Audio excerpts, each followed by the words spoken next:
Alvin, ang sundalo. Credit to the author. 961 hanggang 68. Ang mga pangalan po na nandito ay galing sa mga name generator. Kaya kung meron man pagkakatulad sa mga pangalan ng totoong tao o lugar, ito ay tunay na hindi sinasadya. Napabuntong hininga si Irish habang nakatingin sa malayo. Ang kanyang kagandahan ay naging sabik sa iba na dumamay sa kanya. Kahit na wala pa rin siyang ideya kung bakit ang 9th level Monarch Stage Fire Profundity Fragment ay naging likido at pumasok sa kanyang katawan o kung bakit ito sumasalamin sa enerhiya ng Fire Spirit Body, hindi na ito mahalaga sa kanya. Kuya Alvin. Hindi alam ni Irish kung kailan, ngunit isang lilang silweta ang lumitaw sa kanyang isipan. Ito ay isang binata na laging nakasuot ng lila. Siya ay may tuwid na kilay, matingkad na mga mata, at siya ay gwapo. Kahit na ang hula ay hindi totoo. Ako, si Irish, ay hindi nagsisisi na nakilala kita sa aking buhay. Namula ang magandang mukha ni Irish habang bumubulong sa sarili. Pulang-pula ito na parang may tumutulo na dugo. Ang kahihiyan sa kanyang mukha ay maaaring maging dahilan ng pagkahulog ng mga lalaki sa kanya. Natural, hindi nakita ni Alvin ang kasalukuyang nahihiyang ekspresyon ni Irish. Siya ay naglalakbay mula sa kuweba patungo sa kuweba. Sa sandaling ito, sinusubukang alamin ang direksyon ng lihim na kayamanan ng Martial Emperor upang makarating sa palasyo sa gitnang zona. Ito ang tunay na highlight ng paghahanap ng lihim na kayamanan ng Martial Emperor. Value-wise, ang Emperor Stage Profundity Fragment sa katawan ng Martial Emperor Powerhouse ay nalampasan ang lahat ng mga kayamanan kabilang ang 7 Monarch Stage Profundity Fragment. Kahit ano, kailangan kong makuha ang Emperor Stage Profundity Fragment. Natural, si Alvin na may mga alaala ng Rebirth Martial Emperor ay hindi na mas malinaw sa kung gaano kahalaga ang Emperor Stage Profundity Fragment. Isa lang ang Emperor Stage Profundity Fragment sa dakilang kayamanan na iniwan ng Rebirth Martial Emperor. At saka, hindi sa kanya iyon. Mas maaga niyang ginamit ang kanyang Emperor Stage Profundity Fragment noong siya ay nagsasagawa ng muling pagsilang. Mula sa mga alaala ng Rebirth Martial Emperor, nalaman ni Alvin na ang isa sa mga kondisyon para sa muling pagsilang mula sa 3 Lives Rebirth Technique na nilinang ng Rebirth Martial Emperor noong panahong iyon ay sunugin ang kanyang Emperor Stage Profundity Fragment. Sa makatuwid, ang Rebirth Martial Emperors ay hindi nag-iwan ng Emperor Stage Profundity Fragment. Ang Rebirth Martial Emperor's Emperor Stage Profundity Fragment na naiwan niya ay First Level Emperor Stage Profundity Fragment, kaya hindi ko na magagamit. Napatalon si Alvin at naisip sa sarili, marahil ang Emperor Stage Profundity Fragment na naiwan sa katawan ng Martial Emperor sa lihim na kayamanan ng Martial Emperor ay isa na magagamit ko. Lalong naging desperado si Alvin nang maisip niya ito. Whoosh! Nagpatuloy si Alvin sa pangangaso. Binilisan niya, at napakabilis nito na para bang nagmamadali siyang muling magkatawang tao. Tahimik na lumilipas ang oras. Hindi tumigil si Alvin sa paghahanap. Habang nasa daan, sunod-sunod na lumitaw ang katawan ng mga disipulo ng 5-element sect sa kanyang mga mata. Hindi siya masyadong maganda nang makita niya iyon. Sa mga disipulo ng 5-element sect, mayroong isang disipulo ng Woodpeak na pamilyar sa kanya. Bago pumasok sa lihim na kayamanan ng Martial Emperor, ang mga disipulo ng Woodpeak ay gumagalang sa kanya, at tatawagin nila siya bilang Senior Brother Alvin sa lahat ng oras. Kailangan niyang aminin na lihim na tumataas ang kanyang pagmamataas sa tuwing naririnig niya ang grupo ng mga disipulo ni Woodpeak na tinatawag siyang Senior Brother Alvin. Kung tutuusin, ang mga disipulo ni Woodpeak ay mas matanda sa kanya. Gayunpaman, sila ay mga bangkay na ngayon. Irish, Lizardo, Kuya Zhang, Dindo, Conrad. Are you guys doing okay? Si Alvin ay nababagabag sa kaloob-looban habang may dalawang silhouette na nag-flash sa kanyang isipan. Sa sandaling ito, naisip niya na pinakamapalad na walang kakilala sa tumpok ng mga bangkay na nakita niya sa daan. Hindi niya maiwasang makaramdam ng swerte. Lumipas ang oras ng tahimik. Hindi nagtagal, lumipas ang 1 buwan.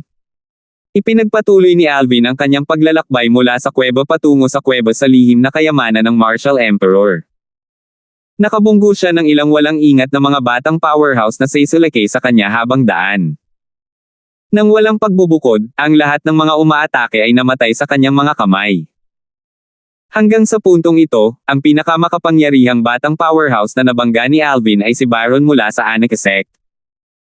Natural, alam ni Alvin na tiyak na mayroong isang tao sa lihim na kayamanan ng Martial Emperor na ang kakayahan ay maihahambing kay Baron o mas malakas pa kaysa kay Baron. Si Baron ay nagmula sa second-rate na puwersa, ang Anarchy Sect, habang may isa pang 2 tao na nagmula sa second-rate na puwersa sa mga batang powerhouse na pumasok sa lihim na kayamanan ng Martial Emperor sa pagkakataong ito. Sa buong paglalakbay, halos lahat ng nagpasimula ng pakikipaglaban kay Alvin ay direktang papatayin niya. Sayang at hindi na ako nakatagpo ng 4 na Monarch Stage Profundity Fragment. Hindi napigilan ni Alvin na makaramdam ng pagkalumbay ng maisip niya ito, ngunit napakabilis niyang pinakawalan ang emosyong iyon. Hindi niya napigil ang matawa sa sarili ng pakawalan niya ang kanyang pagkaglumnas.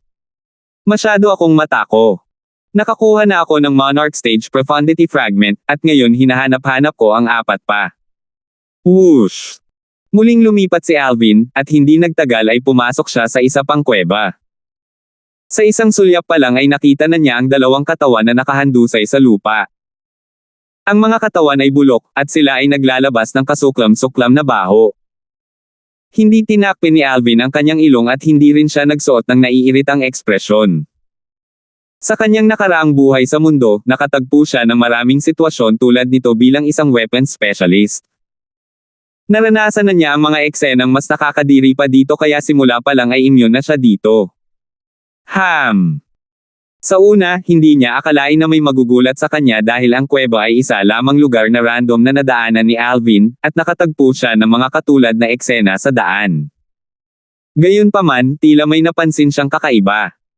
Napahinto siya bigla nang aalis na siya papunta sa isa pang kuweba mula sa labasan.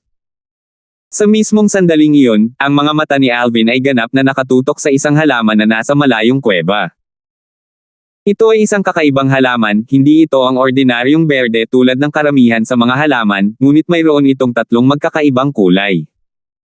Ang ugat nito na nagpapakita ay ginto, ang mga sanga ay kulay ube, at ang mga dahon ay pula. Subconsciously, alam niyang kakaiba ang halamang ito pagkatapos niyang makita kung gaano ito kakaiba. Nag-browse siya sa mga alaala sa buhay ng Rebirth Martial Emperor sa pagtatangkang maghanap ng sagot. Hindi nagtagal, nakita niya ang sagot. Yung tricolor plant. Biglang lumiit ang mga mag-aaral ni Alvin, at makikita sa kanyang mukha na natulala siya. Nagningning ang kanyang mga mata na para bang nakakita siya ng mahalagang kayamanan. Gayunpaman, ang ekspresyon ni Alvin ay hindi nagtagal nang makita niya ang 3 maliliit na butas sa halaman. Mukhang ang tricolor plant ay may tricolor fruits. Ang tricolor fruits ay hindi ordinaryong spirit fruit. Ito ang pangkalahatang pangalan ng 3 spirit fruit. Bawat isa sa kanila ay may iba't ibang kulay, at ang kanilang medicinal efficacious ay hindi nababawasan. Ang kanilang medicinal efficacious ay banayad na kahit isang void interpretation martial artist ay maaaring ubusin sila. Ang pagkonsumo ng alinman sa mga ito ay makakatulong sa isang martial artist na nasa ibaba ng 4th level void transformation na makalusot sa isang level. Kung ang isang martial artist ng 1st level void transformation ay ubusin ang lahat ng 3 bunga ng espiritu, magagawa niyang umakyat sa 3 antas sa loob ng maikling panahon at makarating kaagad sa 4th level void transformation. Huminga ng malalim si Alvin at sumimangot, sino iyon? Napakaswerte ng taong iyon. Sa paghusga mula sa mga pambungad na marka sa tricolor plant, ang mga bunga ng espiritu ay napites ng hindi bababa sa 1 buwan na ang nakalipas. Hindi nagtagal, nagsimulang bumulong si Alvin sa kanyang sarili habang pinagmamasdan niyang mabuti ang tricolor plant. Kung ako ang nakatagpo ng 3 bunga ng espiritong ito, tiyak na makakahanap ako ng isang liblib na lugar upang pagyamanin pagkatapos kumain ng mga bunga ng espiritu.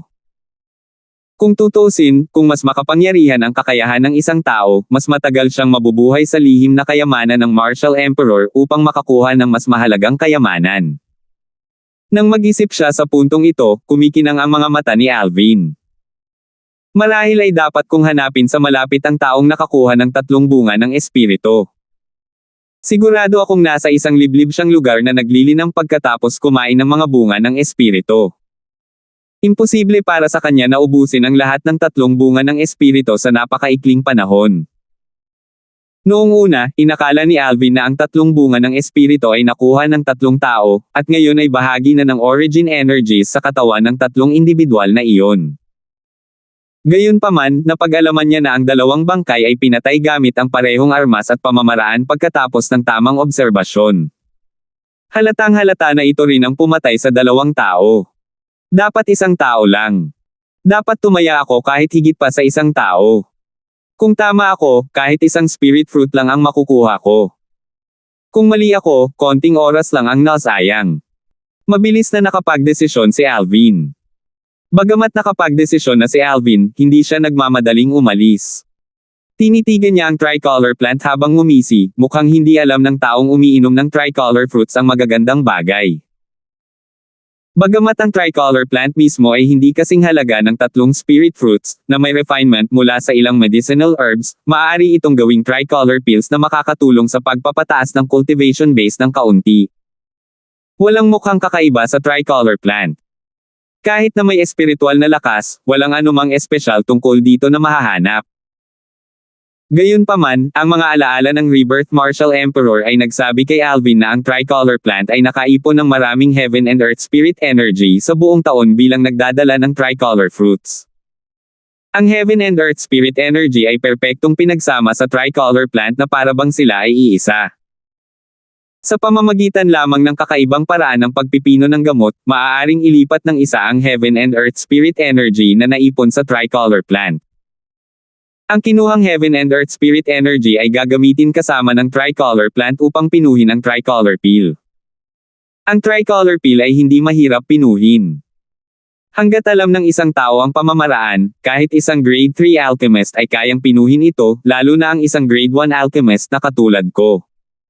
May ngiti si Alvin sa kanyang mukha. Napagpasyahan niyang pinuhin ang tricolor pill. Nagkataon, mayroon siyang iba pang mga halamang gamot na kailangan upang pinuhin ang tricolor pill. Hindi sapat ang medicinal efficacy ng tricolor pill para matulungan akong makalusot. Gayunpaman, hindi magiging mahirap para sa medicinal efficacy ng tricolor pill na himukin ang napakalakas na medicinal efficacy ng rebirth pill para tulungan akong makapasok sa second level void transformation. Iyon ang nasa isip ni Alvin sa sandaling iyon. Bagamat mas bumilis ang rate ng pagpapalabas ng pagiging epektibong gamot ng rebirth pill mula nang pumasok siya sa void transformation, limitado pa rin ito kumpara sa isang pambihirang martial artist ng void transformation. Kinailangan ng bisa sa panggamot ng spirit fruit upang matrigger ang rebirth pill para ganap nitong maipakita ang napakahusay na bisa nitong panggamot. Natural, ang tricolor pill na katulad ng spirit fruit pill ay gagana rin. 962. Si Alvin ay mayroong medical catalyst, ang tricolor plant, na kinakailangan upang pinuhin ang tricolor pill sa harap ng kanyang mga mata. Bukod dito, mayroon siyang mga halamang gamot na kailangan upang pinuhin ang tricolor pill. Kaya naman, nagpasya siyang pinuhin kaagad ang tricolor pill. Sa mga tuntunin ng mga grado, ang tricolor pill ay isang grade 3 medicinal pill na isang alchemist lamang sa itaas ng grade 3 ang maaaring matagumpay na pinuhin. Hindi ito gagana kung hindi isang alchemist na nasa itaas ng grade 3 kahit alam niya ang paraan ng pagpino. Samantala, si Alvin na sumanib sa mga alaala ng Rebirth Martial Emperor ay minana ang mga pamamaraan at karanasan ng Rebirth Martial Emperor. Siya ay isang kwalipikadong alchemist na nasa itaas ng grade 3. Ngayon na ang kanyang cultivation base ay nakapasok na sa first level void transformation, maaari na siyang gumawa ng grade 1 pill fire sa tulong ng mga alaala at karanasan ng Rebirth Martial Emperor sa mga pamamaraan ng pagpino. Iyon ang dahilan kung bakit siya ay kasalukuyang grade 1 alchemist. Ang isang grade 1 na alchemist ay bihira kahit sa mga banyagang lupain. Karaniwan silang naruroon sa mga first-rate na puwersa, at ang kanilang bilang ay napakababa. Kahit na sa isang first-rate na puwersa, ang pagkakaroon ng grade 1 alchemist ay itinuturing na bihira. Ang ilang mga first-rate na puwersa ay walang kahit anong grade 1 na alchemist sa kanila. Kadalasan ay nanghihingi sila ng grade 1 alchemist sa labas tuwing kailangan nila ng grade 1 medicinal pills, at ang presyo na kailangan nilang bayaran ay mabigat. Gayunpaman, bagaman iyon ang nangyari, gagawin pa rin nila ito tulad ng isang kawan ng mga gansa. Ang halaga ng isang Grade 1 medicinal pill ay hindi maikukumpara sa isang Grade 2 medicinal pill, pabayaan na ang mga medicinal pill na Grade 3 o mas mababa na hindi man lang maikumpara sa isang Grade 2 medicinal pill. Bukod sa tagumpay ni Alvin sa martial daw, ang katotohanan na siya ay naging Grade 1 alchemist bago ang edad na 30 ay sapat na upang malaglag ang panga. Gayunpaman, sa Pillfire na pinagkadalubhasaan ko, kakailanganin ko ng Grade 1 Spirit Weapon Cauldron para pinuhin ang medicinal pill. Ang ordinaryong cauldron ay hindi makakayanan ng aking Pillfire. Itinaas ni Alvin ang kanyang braso, at isang bugzo ng lilang apoy ang nagsimulang mag-apoy sa kanyang braso. May gintong kulay sa mga gilid na nakapalibot sa lilang apoy. Ito ay ang Violet Gold Pillfire, ito ay isang Grade 1 Pillfire. Isang Grade 1 Spirit Weapon Cauldron lamang ang maaaring maglaman ng Grade 1 Pillfire. Ang low-grade Spirit Weapon Cauldron ay matutunaw sa isang pool ng likido sa sandaling ilagay ang isang Grade 1 Pillfire dito, lalo na ang pagpino ng mga medicinal pill. Sa aking kasalukuyang kakayahan, hindi magiging mahirap na pinuhin ang isang Grade 1 Spirit Weapon Cauldron. Kaya lang wala akong mga kinakailangang materyales upang pinuhin ang isang Grade 1 Spirit Weapon Cauldron sa kamay, nakasimangot si Alvin nang maisip niya ito. Mula nang makapasok ang kanyang cultivation base sa Void Transformation, bukod sa nakabuo siya ng Grade 1 Pillfire na may Origin Energy, maaari rin siyang bumuo ng Grade 1 Weapon Flame. Mula nang sumanib siya sa mga alaala ng Rebirth Martial Emperor at minana ang karanasan ng Rebirth Martial Emperor, at pagpipino ng gamot at mga paraan ng paggawa ng armas, maaari siyang ituring na isang kwalipikadong Grade 1 na alchemist at manggagawa ng armas dahil nagawa niyang bumuo ng Grade 1 na Pillfire at Weapon Flame. Dahil sa katotohanang namanan niya ang karanasan ng Rebirth Martial Emperor, at mga pamamaraan ng pagpipino ng gamot at paggawa ng armas, naging napakalakas niya na maituturing siyang pinakamagaling sa grupo ng Grade 1 alchemist at mga manggagawa ng armas sa Cloud Continent. Batay sa kanyang kakayahan sa pagpino ng gamot, maaari niyang pinuhin ang isang Grade 1 medicinal pill na may purity na higit sa 70%. Makamit kaya iyon ng ibang Grade 1 alchemist? Pagdating sa paggawa ng mga armas, madali niyang mapino ang isang Grade 1 Spirit Weapon na maaaring magbigay ng 70% boost. Makamit kaya iyon ng ibang mga manggagawa ng armas? Dahil taglay niya ang mga alaala ng Rebirth Martial Emperor, para siyang reincarnated na Rebirth Martial Emperor sa tuwing pinipino niya ang mga medicinal pill at spirit weapons. Madali niyang pinuhin ang pinakamahusay sa pinakamahusay. Medyo marami akong spatial ring sa kamay. Hindi ako nagkaroon ng pagkakataon na buksan ang mga ito at tingnan kung ano ang nasa loob. Marahil ay mahahanap ko ang mga materyales na kailangan ko upang pinuhin ang isang Grade 1 Spirit Weapon Cauldron. Tumibok ang puso ni Alvin nang lumabas ang iba't ibang spatial rings mula sa spatial ring sa kanyang kamay. Isa-isa niyang isinagawa ang blood ownership claim sa mga singsing na may layuning hanapin ang mga materyales na kailangan niya para pinuhin ang kaldero. Ang mga spatial ring na ito ay ang mga reward na nakuha niya kanina. Tinatimad siyang i-manage ang mga ito kaya kadalasan ay inilalagay niya ito sa kanyang spatial ring. Matapos tingnan ng mahigit 30 spatial ring, tumigil si Alvin sa paggalaw ng kanyang mga kamay. Nakuha niya ang lahat ng crafting weapon materials na kailangan niya para pinuhin ang isang Grade 1 Spirit Weapon Cauldron. Dapat kong gawin ang blood ownership claim sa natitirang spatial rings at ilabas ang lahat sa ibang pagkakataon kapag may oras ako. Kung hindi, hindi ko malalaman kung mayroong anumang bagay doon na posibleng tumulong sa akin sa isang kritikal na sitwasyon. Nagdesisyon si Alvin matapos matuto ng aralan sa pagkakataong ito. Dahil natipon na ni Alvin ang lahat ng materyales, sinimulan niyang pinuhin ang isang Grade 1 Spirit Weapon Cauldron. Hindi siya lumabas ng paraan para maghanap ng liblib na lugar. Ang katotohanan na minana niya ang kakayahan ng kanyang crafting weapons mula sa Rebirth Martial Emperor at na siya ay kasalukuyang Grade 1 Weapon Craftsman, maaari niyang baliwalain ang lahat ng panlabas na kaguluhan sa isang tiyak na antas. Kahit na magkaroon ng interference, ang pinakamasamang magagawa nito ay makaapekto sa kalidad ng kaldero na kanyang pinino. Bagamat hindi kinakailangan ang mataas na kalidad dahil ang Grade 1 Spirit Weapon Cauldron ay kabilang sa Assistive Spirit Weapons category sa halip na ang Defensive Spirit Weapons category, mas mataas ang kalidad ng Spirit Weapon Cauldron, mas mataas ang success rate ng medicinal peel. Gayunpaman, si Alvin na sumanib sa mga alaala ng Rebirth Martial Emperor at nagmana ng mga pamamaraan at karanasan ng crafting sa kanyang buhay ay hindi na kailangang mangabala sa kalidad ng spirit weapon. Matagumpay niyang napino ang mga medicinal peel kahit gaano pa kahirap ang spirit weapon cauldron. Ang lahat ng ito ay hindi lamang nagmula sa Rebirth Martial Emperor's crafting weapon method at karanasan na kanyang minana. Kung tutuusin, namana din niya ang mga pamamaraan at karanasan ng refinement ng gamot ng Rebirth Martial Emperor sa kabilang buhay niya. Ang Rebirth Martial Emperor ay nagkaroon ng dalawang buhay na karanasan. Sa Cloud Continent, nakamit niya ang peak attainment sa Tao of Weapons Refinement at Tao of Medicine Refinement. Natural, si Alvin na nagtataglay ng kanyang mga alaala ay hindi mas mababa sa kanya. Simulan na. Ang mga mata ni Alvin ay kumikinang habang inilabas niya ang lumang Spirit Weapon Cauldron na mayroon siya kanina at sinimulang pinuhin ang Grade 1 Spirit Weapon Cauldron na may sari-sari na crafting weapon materials. Ang mga materyales ay lumutang sa himpapawid, ito ay naging likido ng sunod-sunod habang ginagawa ni Alvin ang mga ito. Kasabay nito, gumagalaw ang dalawang kamay ni Alvin na parang kidlat. Ang magical weapon crafting method ay dumating sa kanya ng walang kahirap-hirap.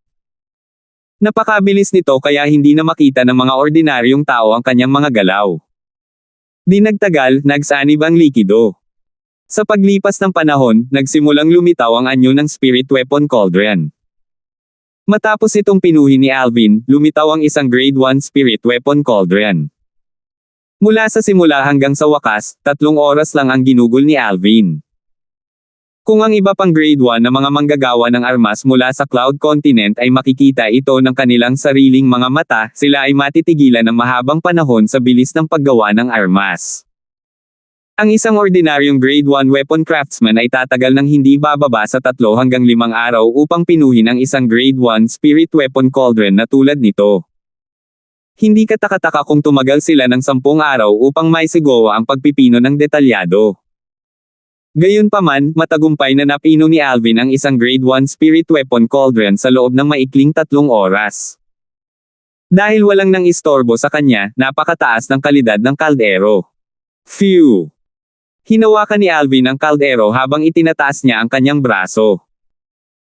Pagkatapos niyang tingnan ang kaldero at ang ilang labasan ng kuweba, mamulong siya sa sarili, mukhang wala nang natirang buhay sa lihim na kayamanan ng Martial Emperor. Isang buong 3 oras na ang nakalipas ngunit walang pumunta rito. Maraming kayamanan sa lihim na kayamanan ng Martial Emperor, nabaliw ang grupo ng mga batang powerhouse nang pumasok sila. Ang mga casualty ay natural na hindi maiiwasan ng ang grupo ng mga batang powerhouse ay naglabanan para sa mga kayamanan. Sa kanyang paglalakbay, nakakita si Alvin ng hindi bababa sa 50 bangkay. Nandito sila para sa mga kayamanan, dapat mayroon silang mga kamangha-manghang panaginip sa kanilang isipan noong una silang pumasok. Gayunpaman, ang mga pangarap ay maganda, at ang katotohanan ay malupit. Sa huli, nawalan sila ng buhay dito. Habang inaalala niya ang mga bangkay na nakahandusay saan man sa kanyang paglalakbay, hindi napigilan ni Alvin na mapabuntong hininga. Hindi nagtagal, ang mga mata ni Alvin ay nakatuon sa Grade 1 Spirit Weapon Cauldron na nasa kanyang kamay. May ngiti siya sa mukha. Dahan-dahang binunot ni Alvin ang tricolor plant habang iniisip niya sa kanyang sarili, ngayon, sa wakas ay maaayos ko na ang tricolor peel. Matapos linisin ang lupa, iginulong niya ito sa isang bola at direktang itinapon sa kaldero. Kasabay nito, naglabas si Alvin ng ilang mga halamang gamot sa kanyang tagiliran. Iyon ay ilang medyo ordinaryong halamang gamot. Bagamat ang tricolor peel ay isang magandang Grade 3 medicinal peel, ang iba pang mga medicinal herbs ay walang espesyal dahil sa mababang grade nito, at umaasa ito sa tricolor plant bilang pangunahing gamot. Matapos tipunin ang lahat ng mga halamang gamot, isang alon ng violet na apoy ang nabuo at nasunog sa mga kamay ni Alvin. Ito ay ang Grade 1 Peel Fire. Bilang isang grade 1 alchemist, natural na walang pressure para sa kanya na pinuhin ang isang grade 3 medicinal pill tulad ng tricolor pill. Kasunod ng alaala ng Rebirth Martial Emperor, ang mga kamay ni Alvin ay unti-unting gumagalaw ng mas mabilis na parang kidlat na patuloy na nagsasalubong. Ang agos sa kalawakan ay tila sumunod din sa ritmo. Isang mahinang pagsabog ng hangin ang tumunog at umalangaw-ngaw sa hangin. Isang pinipigilang agos ang dumaan patungo sa kanya habang umiihip ang malakas na hangin sa kanya. Naging sanhi ito ng pagyanig ng mga halaman sa mamasa-masa na kuweba. Aabutin ng 3 hanggang 4 na oras man lang para sa isa pang grade 1 na alchemist upang pinuhin ang isang grade 3 medicinal pill tulad ng tricolor pill. Gayunpaman, natural na hindi maikukumpara ang grade 1 alchemist na si Alvin sa ibang grade 1 alchemist. Naalala niya ang kanyang pillfire pagkalipas lamang ng 1 oras. Wham! Habang ang 2 kamay ni Alvin ay dumapo sa kaldero, isang tabletang panggamot ang bumaril mula sa kaldero ng biglaan. Ang medicinal pill ay mukhang kakaiba. Kakaiba ito dahil may kombinasyon ng 3 kulay sa ibabaw nito. May kulay ginto, lila, at pula. Iyon ang 3 kulay mula sa tricolor plant. Ito ay ang tricolor pill. Nang walang pag-aalinlangan, nagmamadaling inihagis ni Alvin ang tricolor pill sa kanyang bibig at agad na umupong naka-cross-legged sa hangin. Nagsimula siyang magtanim ng nakapikit. Noong nasa void interpretation ang cultivation base ni Alvin, nilinang niya ang 7th form, ang Sword Dragon form, mula sa 9 Dragons War Sovereign Technique. Bukod sa pagtulong sa kanya na maunawaan ang sword concept, ang Sword Dragon form ay may kasamang set ng Heaven Rank Advanced Sword Skill, ang 9 Dragons, Radiant Flash. Ito ay isang hanay ng napakahusay na kasanayan sa espada. Ngayong ang cultivation base ni Alvin ay nakalusot na sa void transformation, natural na hindi na niya nililinang ang 7th form, ang Sword Dragon form mula sa 9 Dragons War Sovereign Technique. Sinimulan na niyang linangin ang 8th form ng 9 Dragons War Sovereign Technique. Kapag binanggit ng may akda sa itaas ang grade 3, ang ibig niyang sabihin ay grade 1 at grade 2. Ang ika-2 baitang ay nasa itaas ng ika-3 baitang at gayon din ang ika-1 baitang ay nasa itaas ng ika-2 baitang. 963. Ang ika-8 anyo ng 9 Dragons War Sovereign Technique, Roving Dragon Form. Si Alvin ay nag-circulate ng kanyang origin energy ayon sa paraan ng mental cultivation ng Roving Dragon Form at nagawang makumplito ang isang circuit makalipas ang ilang sandali. Kasabay nito, ang medicinal efficacy ng tricolor pill ay dumaloy sa kanyang katawan mula sa kanyang lalamunan at nagsimulang sumanib sa kanyang origin energy. Ang dantian ni Alvin ay mayroon pa ring natutulog ngunit mabisang epektong panggamot ng rebirth pill. Bigla itong lumundag na parang may naramdaman bago ito sumanib sa bisa ng origin energy at tricolor pill sa gamot. Kaagad, ang origin energy sa kanyang katawan ay lalong bumilis. Ito ay kasing bilis ng isang kumikislap na kidlat. Sa isang kisap lang ng mata, ilang mga circuit ang nakumpleto na ang paraan ng mental cultivation ng Roving Dragon Form. Dahan-dahan, ganap na nakatuon si Alvin sa kanyang cultivation. Gayunpaman, ang kanyang espiritual na lakas ay alerto pa rin sa labas ng mundo. Agad siyang madyay-gising at aatake kung may masyadong malapitan. Naging maayos ang lahat habang tinitingnan niya ang origin energy sa kanyang katawan na nagpapalipat-lipat alinsunod sa paraan ng paglilinang ng isip ng Roving Dragon Form. Sa wakas ay nagkaroon ng oras si Alvin para mag-isip. Ang Dragon Soaring the Nine Heavens, isang advanced heaven rank movement technique at martial skill, ay bahagi ng ika-8 anyo ng 9 Dragons War Sovereign Technique, Roving Dragon Form. Ang pangunahing seksyon ay Spirit Serpent Movement Technique at Whirlwind. Tumibok ang puso ni Alvin habang bumubulong, gayunpaman, ang pag-abot sa unang yugto ng Dragon Soaring the Nine Heavens with Whirlwind bilang basic section ay medyo kulang pa rin. Ang Dragon Soaring the Nine Heavens ay kapareho ng isang ordinaryong martial skill, maaari itong hatiin sa mga rudiment stage, initial stage, mastery stage, at perfection stage. Sa rudiment stage, ang Dragon Soaring the Nine Heavens ay mas mabagal pa kaysa sa mastery stage na Whirlwind na pinagkadalubhasaan na ni Alvin. Dahil dyan, hindi agad nilinang ni Alvin ang Dragon Soaring the Nine Heavens. Sa mga alaala ng Rebirth Martial Emperor, nilayon niya kamakailan na maabot ang unang yugto ng Dragon Soaring the Nine Heavens with Whirlwind bilang pangunahing seksyon sa isang upuan. Sa oras na iyon, magiging walang kahirap-hirap na tumawid sa isang dosenang sinaunang may sungay na mga dragon sa kanyang sobrang bilis. Bukod dito, may kakaiba sa ikawalong anyo ng Nine Dragons War Sovereign Technique, ang Roving Dragon Form. Idiniin nito ang apoy na nagbubunga ng hangin. Ang ibig sabihin nito ay upang maunawaan ang konsepto ng apoy sa pamamagitan ng konsepto ng hangin. Maaaring pasiglahin ng isang tao ang konsepto ng sunog gamit ang konsepto ng hangin kapag naunawaan ng isa ang konsepto ng sunog, at ito ay magpapalakas sa kapangyarihan ng konsepto ng apoy.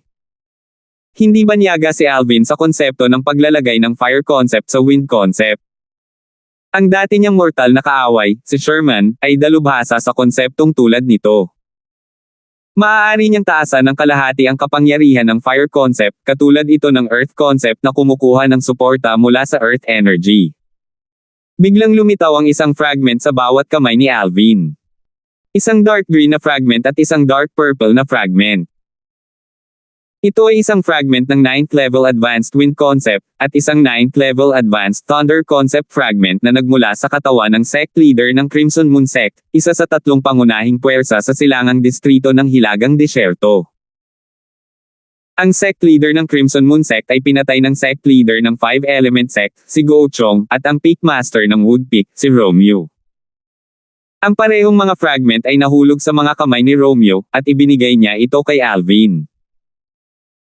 Sa sandaling iyon, si Alvin, na may dalawang concept fragment sa kanyang mga kamay, ay naiintindihan ang parehong uri ng concept ng sabay-sabay habang nililinang ang mental cultivation method ng ikawalong anyo ng Nine Dragons War Sovereign Technique, ang Roving Dragon Form. Di nagtagal, natuklasan ni Alvin ang isang problema. Noong naglilinang siya, napagtanto niya na hindi natural ang pag-unlad ng wind concept. Ang pagpapabuti ay lampas sa kanyang inaasahan, ito ay pagpapabuti ng mas mabilis kaysa sa dati. Sa simula, akala niya ay naliwanagan na siya. Ngunit sa lalong madaling panahon, natanto niya na hindi ito kaliwanagan. Ito ay dahil lubos niyang pinagkadalubhasaan ang mental cultivation method ng ikawalong anyo ng Nine Dragons War Sovereign Technique, ang Roving Dragon Form. Ang origin energy sa kanyang katawan ay umiikot ayon sa mental cultivation method ng ikawalong anyo ng Nine Dragons War Sovereign Technique, ang Roving Dragon Form. Kaya naman, mas madali para sa kanya na maunawaan ang wind concept. Ngayon, natitiyak niya na ang ikawalong anyo ng Nine Dragons War Sovereign Technique, ang Roving Dragon Form ay makakatulong sa kanya sa pag-unawa sa wind concept bukod sa kakayahang mag-fuel ng fire concept sa wind concept. Hindi ito nabanggit sa mga alaala ng Rebirth Martial Emperor. Bagamat nilikha niya ang Nine Dragons War Sovereign Technique gamit ang mga karanasan mula sa kanyang dalawang buhay, hindi siya kailanman nagkaroon ng pagkakataon na talagang linangin ito, bulong ni Alvin sa kanyang puso bago niya lubusang isinubsob ang kanyang sarili sa kanyang kultibasyon. Ang kanyang paglilinang ay mabilis na tumaas. Ang wind concept at thunder concept ay dahan-dahan ding bumuti. Boom! Pagkaraan ng ilang oras, isang tunog ang umalangaw-ngaw mula sa katawan ni Alvin. Ang origin energy na pinangungunahan ng makapangyarihang medicinal efficacy ng Rebirth Pill ay bumagsak sa bottleneck patungo sa second level void transformation concept. Sa kanyang tagumpay, ang kanyang paglilinang ay umabot sa second level void transformation concept. Kasabay nito, ang mabisang medicinal efficacy ng Rebirth Pill ay bumalik sa dantian ni Alvin. Tungkol naman sa bisa sa gamot ng Tricolor Pill, matagal na itong naubos. Imposible para kay Alvin na makalusot sa bottleneck na may medicinal efficacy ng Tricolor Pill lamang. Binuksan ni Alvin ang kanyang mga mata, at may kumislap sa kanyang mga mata. Sa palagay ko malalampasan ko ang konsepto ng hangin at konsepto ng kulog sa lalong madaling panahon. Ito ay naging isang mabungang paglalakbay. Habang naramdaman ni Alvin ang pagbabago sa kanyang origin energy, sinubukan niyang makita ang pagsulong ng kanyang wind concept at thunder concept. Isang nasisiyahang ngiti ang agad na lumitaw sa kanyang mukha. Sa 49 na antas na concept fragment na ito, hindi ko na kailangang pumunta at maghanap ng mga fragment ng konsepto. Dalawang concept fragment ang biglang lumitaw sa mga kamay ni Alvin. Isa itong 9th level Earth concept fragment at 9th level Sword concept fragment. Tinitimbang ni Alvin ang mga piraso sa kanyang mga kamay habang lumiliwanag ang ngiti sa kanyang mukha. Senior Brother Wei, may 9th level concept fragment. Isang maikli at malupit na boses ang umalangaw-ngaw at malinaw na pumasok sa tainga ni Alvin. Agad niyang napansin ang sitwasyon at itinago ang lahat ng apat na fragment ng konsepto. Samantala, isang malamig na boses na may bakas ng kasakiman ang tumunog, nakita ko ito, 4 na 9th level concept fragment.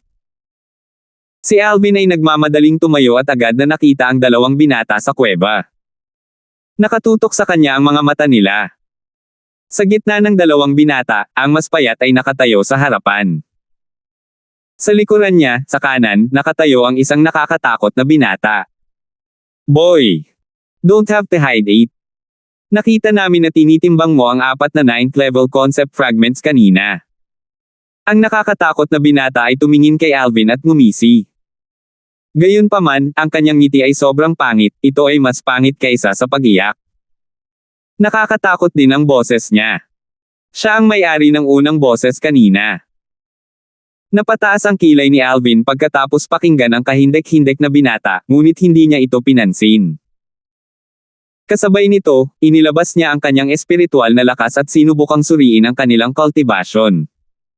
Haha! Senior Kuya Conrad, tignan mo siya. Nakakatakot siya. Nang makita niyang walang gumagalaw mula kay Alvin, tumawa ang nakakatakot na binata. Senior Kuya Conrad, ako na ang bahala sa batang ito. After killing him, I just want the 9th level fire concept fragment, the rest is yours. Tumikim ang nakakatakot na binata nang kausapin ang payat na binata. Ang lalaking tinawag na senior brother na si Conrad ay tumango, hindi niya tiningnan si Alvin sa mata mula pa noong una na parang hindi niya sineseryoso si Alvin. Natural, ito rin ay dahil mukhang 25 taong gulang lang si Alvin. Madaling maliitin ang isang lalaki na napakabata. Lumiwanag ang nakakakilabot na binata nang marinig ang tugon ng payat na binata. Lumitaw ang isang mace habang itinaas niya ang kanyang mga kamay, ang kanyang origin energy ay nagngangalit, at ito ay nakipag-ugnay sa isang apoy. Anak, ang swerte mo na lang at mamatay ka sa kamay ko. Habang nakatingin ang nakakatakot na binata kay Alvin, lumipad siya palabas ng kasing bilis ng isang cannonball. Isang malawak na apoy ang pumalibot sa kanyang buong katawan, at binasag niya ang mace patungo kay Alvin. Boom! Boom! Boom!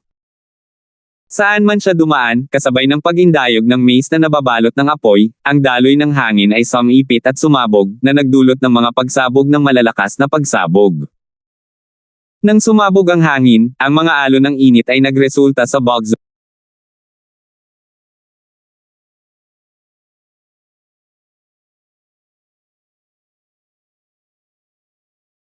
Bagzo ng hangin na umiihip sa lahat ng direksyon. Ang temperatura sa kuweba ay tumaas bilang resulta. Pagkaraan ng ilang sandali, ang kahindek-hindek na binata ay nagpakita kay Alvin. Itinaas niya ang mace na nakabalot sa apoy at hinampas ito kay Alvin. Parang shooting star. Kasabay nito, higit sa 500 mga sinaunang may sungay na mga silhwete ng dragon ang lumitaw sa espasyo sa itaas niya at sumugod patungo kay Alvin ng may napakalakas na momentum. Unang Antas Void Transformation Concept. First Level Advanced Fire Concept. Grade 2 Spirit Weapon. Ito ang kakayahan ng kahindek-hindek na binata. Akala niya ay mapapatay niya si Alvin sa isang galaw, ngunit napagtanto niya na ang kanyang pag-atake ay natigil sa himpapawid. Nasaksihan niya ang isang hindi malilimutang eksena habang nakatitig siya sa harapan. Oh, Diyos! Anong nakita niya? Ang binata na nakasuot ng lila na minamaliit niya sa lahat ng mga oras na ito, ay nagtaas ng kamay at hinawakan ang mace. Isinasaisip na ang kanyang pag-atake ay katumbas ng higit sa 500 sinaunang may sungay na mga dragon. Paano? Paanong posible iyon? Kapansin-pansing nagbago ang mukha ng nakakakilabot na binata bago niya itinoon ang tingin at pilit na binawi ang kanyang mace na nasalo ng binata na naka-purple. Sa espasyo sa itaas ng ulo ng kahindek-hindek na binata, mahigit sa 500 sinaunang sungay na mga dragon ang silhouettes ay nasa estado ng kaguluhan. Kahit buo ang kanyang lakas ay nasa kamay pa rin ng kanyang kalaban ang kanyang tungkod na parang doon nag-ugat. 964. Sinuri na ni Alvin ang antas ng paglilinang ng kahindek-hindek na binata bago magsimula ang pag-atake. Si Alvin ay hindi nakaramdam ng pananakot. Nang makita ni Alvin ang kasakiman ng kahindek-hindek na binata sa 9th level concept fragment at kung paano niya ito inatake, tumawa si Alvin sa halip na magalit. Isang panunuya ang nakasabit sa gilid ng kanyang bibig.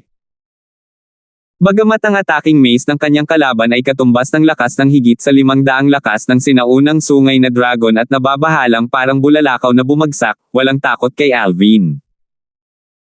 Ang lakas na katumbas ng higit sa 500 sinaunang may sungay na mga dragon ay wala sa kanya. Casual niyang itinaas ang kanyang braso at walang kahirap-hirap na sinalo ang mace ng kanyang kalaban. Ikaw. Nang hawakan ni Alvin ang mace, nagbago ang mukha ng nakakatakot na binata. Si Alvin ay gumawa ng isa pang hakbang nang ang kahindek-hindek na binata ay nabigo sa pagbawi ng kanyang tungkod. Hu!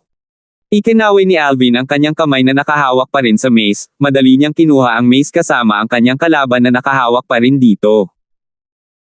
Sa susunod na sandali, isang nakakatakot na lakas ang lumaki sa mga kamay ni Alvin habang ito ay gumulong sa mga alon. Hindi. Nagbago ang mukha ng nakakatakot na binata nang makita iyon.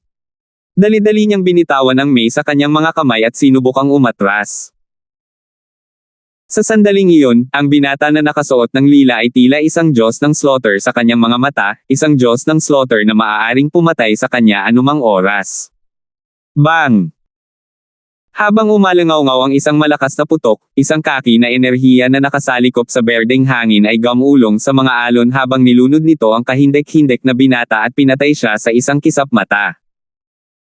Ang katawan ng binata ay patuloy na lumilipad na parang palaso na itinutok kahit na siya ay napatay. Pum! Tumama ang katawan sa dingding ng kuweba sa di kalayuan, at ang naiwan na lang ay isang pool ng nakasisilaw na dugo. Patay na siya. Hua! Samantala, nabuo ang heaven and earth phenomenon sa espasyo sa itaas ng Alvin. Isang kabuuang 700 parang buhay na sinaunang may sungay na mga dragon ang dahan-daang lumitaw. Maganda! Nagpakawala ng hininga si Alvin, nagkaroon ng pagsabog ng kasiyahan sa kanyang puso. Dati, ginamit lang niya ang dalawang uri ng konsepto. Ang second level advanced wind concept, at ang 9th level intermediate earth concept. Gayunpaman, ang dalawang konsepto ay umabot lamang sa 400 lakas ng sinaunang may sungay na mga dragon. Sa makatuwid, bukod sa dalawang konsepto, ginamit din niya ang origin energy ng second level void transformation na katatapos lang ng pagbabago. Sa sandaling na ibigay ni Alvin ang origin energy ng second level void transformation's origin energy, nakaranas siya ng isang ganap na bagong pakiramdam.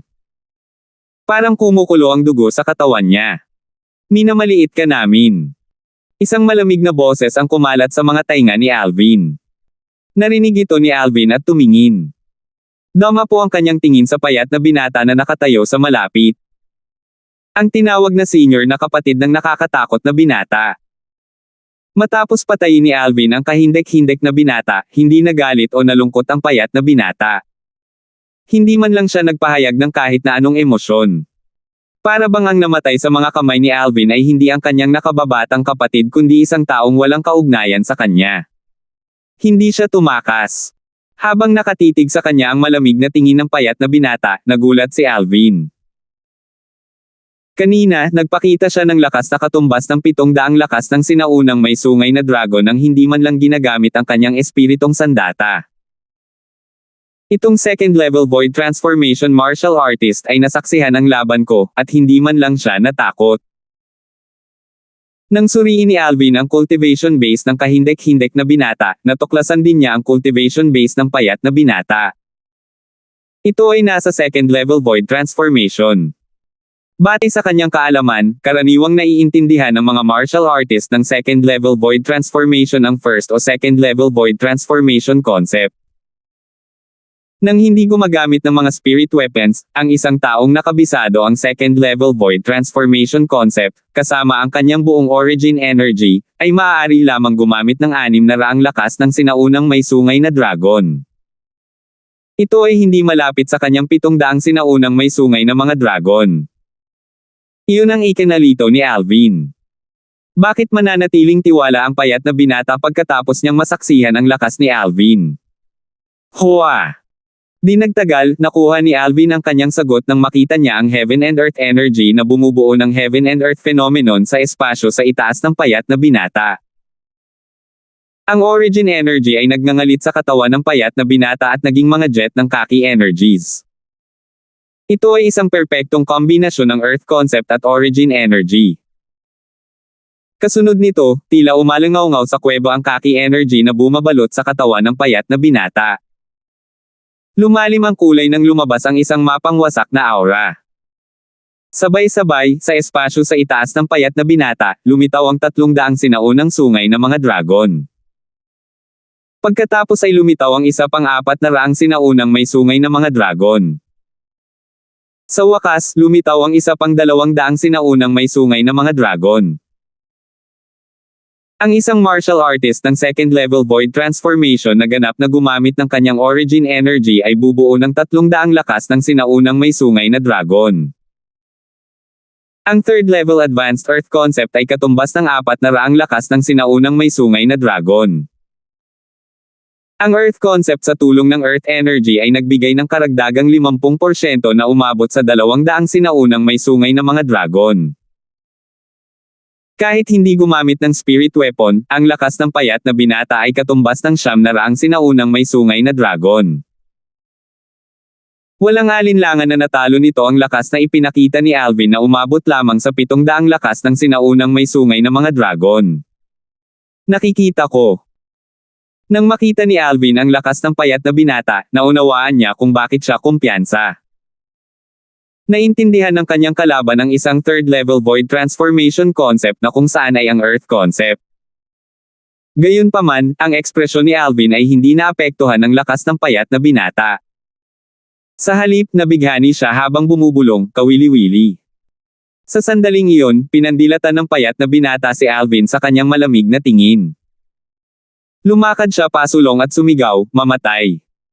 Habang siya ay humakbang pasulong, may lumitaw na 3 talampakang talam sa kanyang kamay. Ang enerhiya ng kaki ay sumugod sa 3 talampakang haba ng talam mula sa kanyang katawan, at ito ay nanginginig na parang nabuhayan. Isang malutong na sigaw ng espada ang tumunog. Hoa! Kaagad, higit sa 250 sinaunang may sungay na mga silwete ng dragon ang lumitaw sa tabi ng 900 sinaunang may sungay na mga dragon sa espasyo sa itaas ng payat na binata. Ito ay maliwanag na ang 3 talampakang haba na talam sa kanyang kamay ay isang grade 2 spirit sword. Sa second level void transformation origin energy bilang pundasyon, pinalakas nito ang lakas sa higit sa 230 mga sinaunang may sungay na dragon. Nangangahulugan ito na ang grade 2 spirit sword sa mga kamay ng payat na binata ay naglalaman ng lakas ng higit sa 1130 sinaunang may sungay na mga dragon. Shoo! Sa split second ng ang grade 2 spirit sword ay sumigaw ng espada, gumalaw ang payat na binata. Lumipad siya at nanatiling malapit kay Alvin na parang anino. Kung hindi nakalusot si Alvin sa second level void transformation, baka natarante siya at nahihirapan siyang pantayan ang lakas ng payat na binata. Gayunpaman, ang kasalukuyang Alvin ay hindi kinakabahan, ang kanyang mukha ay kasing kalmado ng tubig. Hu! Isang espada ang biglang sumulpot sa kanyang mga kamay. Ang espada ay naglabas ng mapang wasak na aura. Ito ay ang quasi-royal grade spirit sword. Kasunod nito, ang origin energy sa Alvin ay tumaas at nag-transform sa isang pagsabog ng kaki energy. Katulad ng kaki energy ng payat na binata, umalangaw-ngaw ito sa kuweba. Sa ibabaw ng enerhiya ng kaki, may mga bolts ng dark purple na kidlat at jet ng berdeng hangin na naglalabas ng alon ng nakamamanghang aura. Ang enerhiya ng kaki na kaakibat ng kidlat at berdeng hangin ay nagmamadaling dumaloy sa quasi-royal grade spirit sword. Naging sanhi ito ng pag-akyat ng Sword Chi sa quasi-royal grade spirit sword, at isang sigaw ng espada ang tumunog. Lahat ng iyon ay nangyari sa isang kisap mata.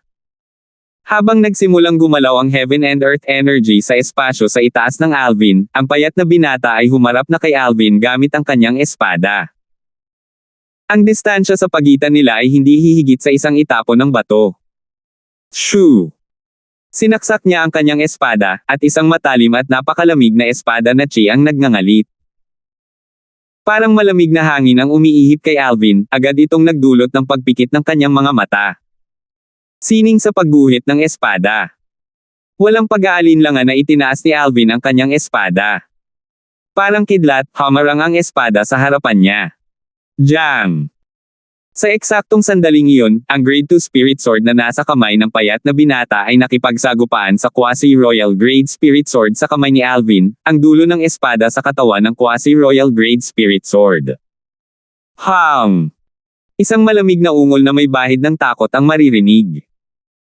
Mabilis na umatras ang payat na binata pagkatapos niyang mabaigo sa paghampas, at lumipad siya sa malayo.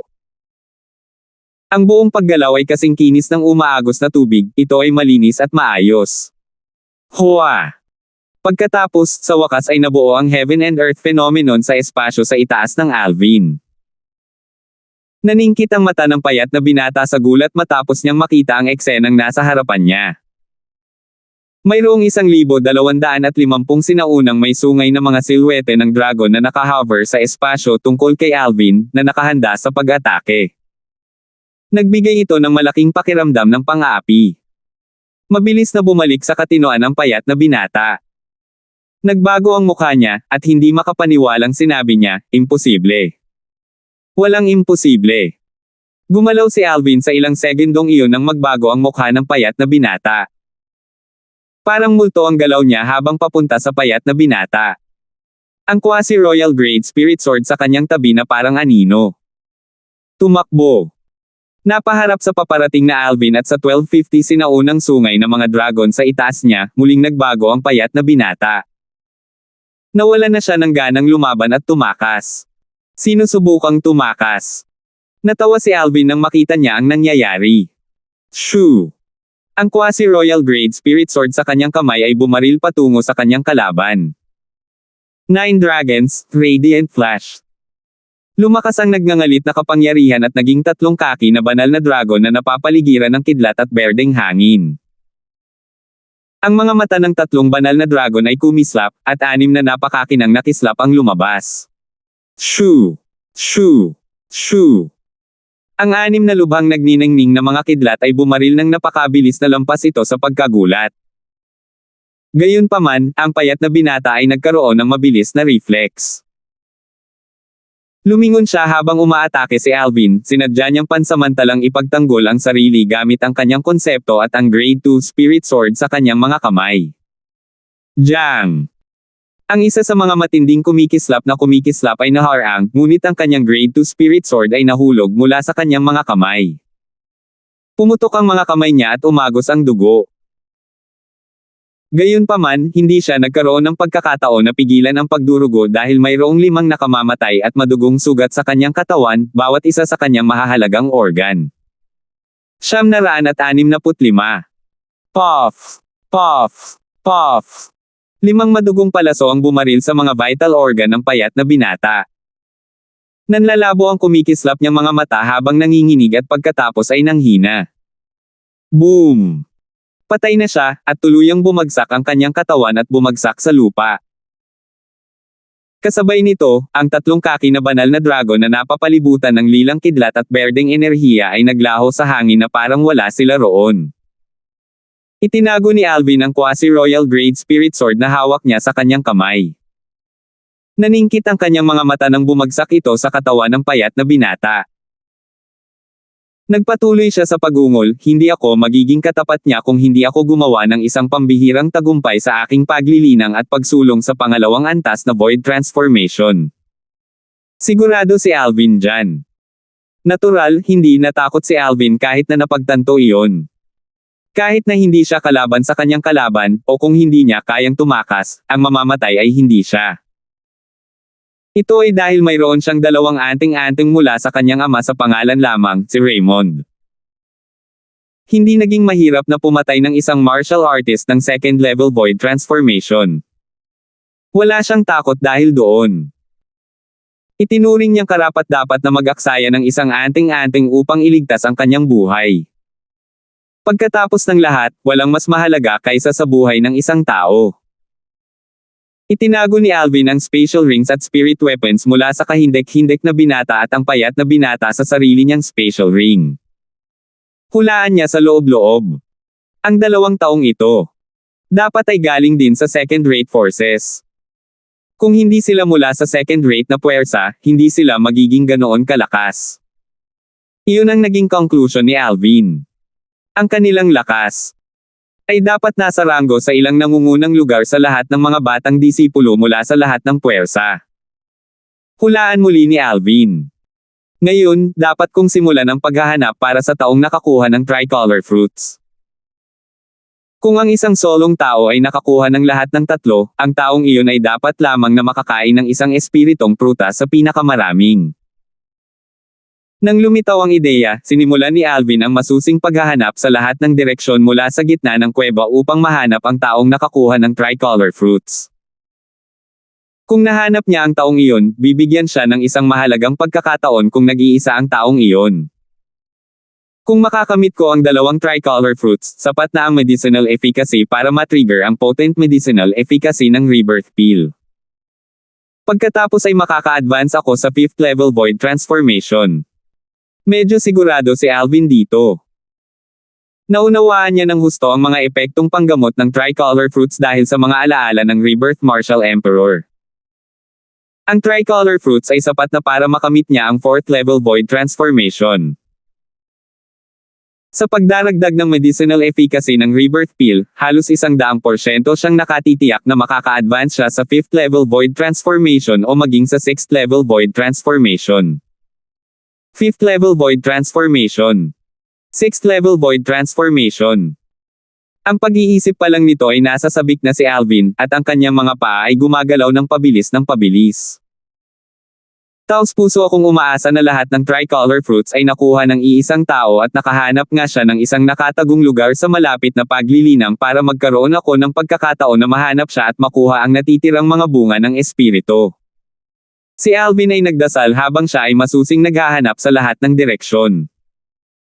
Sa kabilang banda, sa isang nakatagong kuweba na hindi masyadong malayo sa mamasa-masa na kuweba, isang tao ang nakaupo na nakakross ang paa sa loob habang siya ay tahimik na nililinang sa isang madilim na lungga.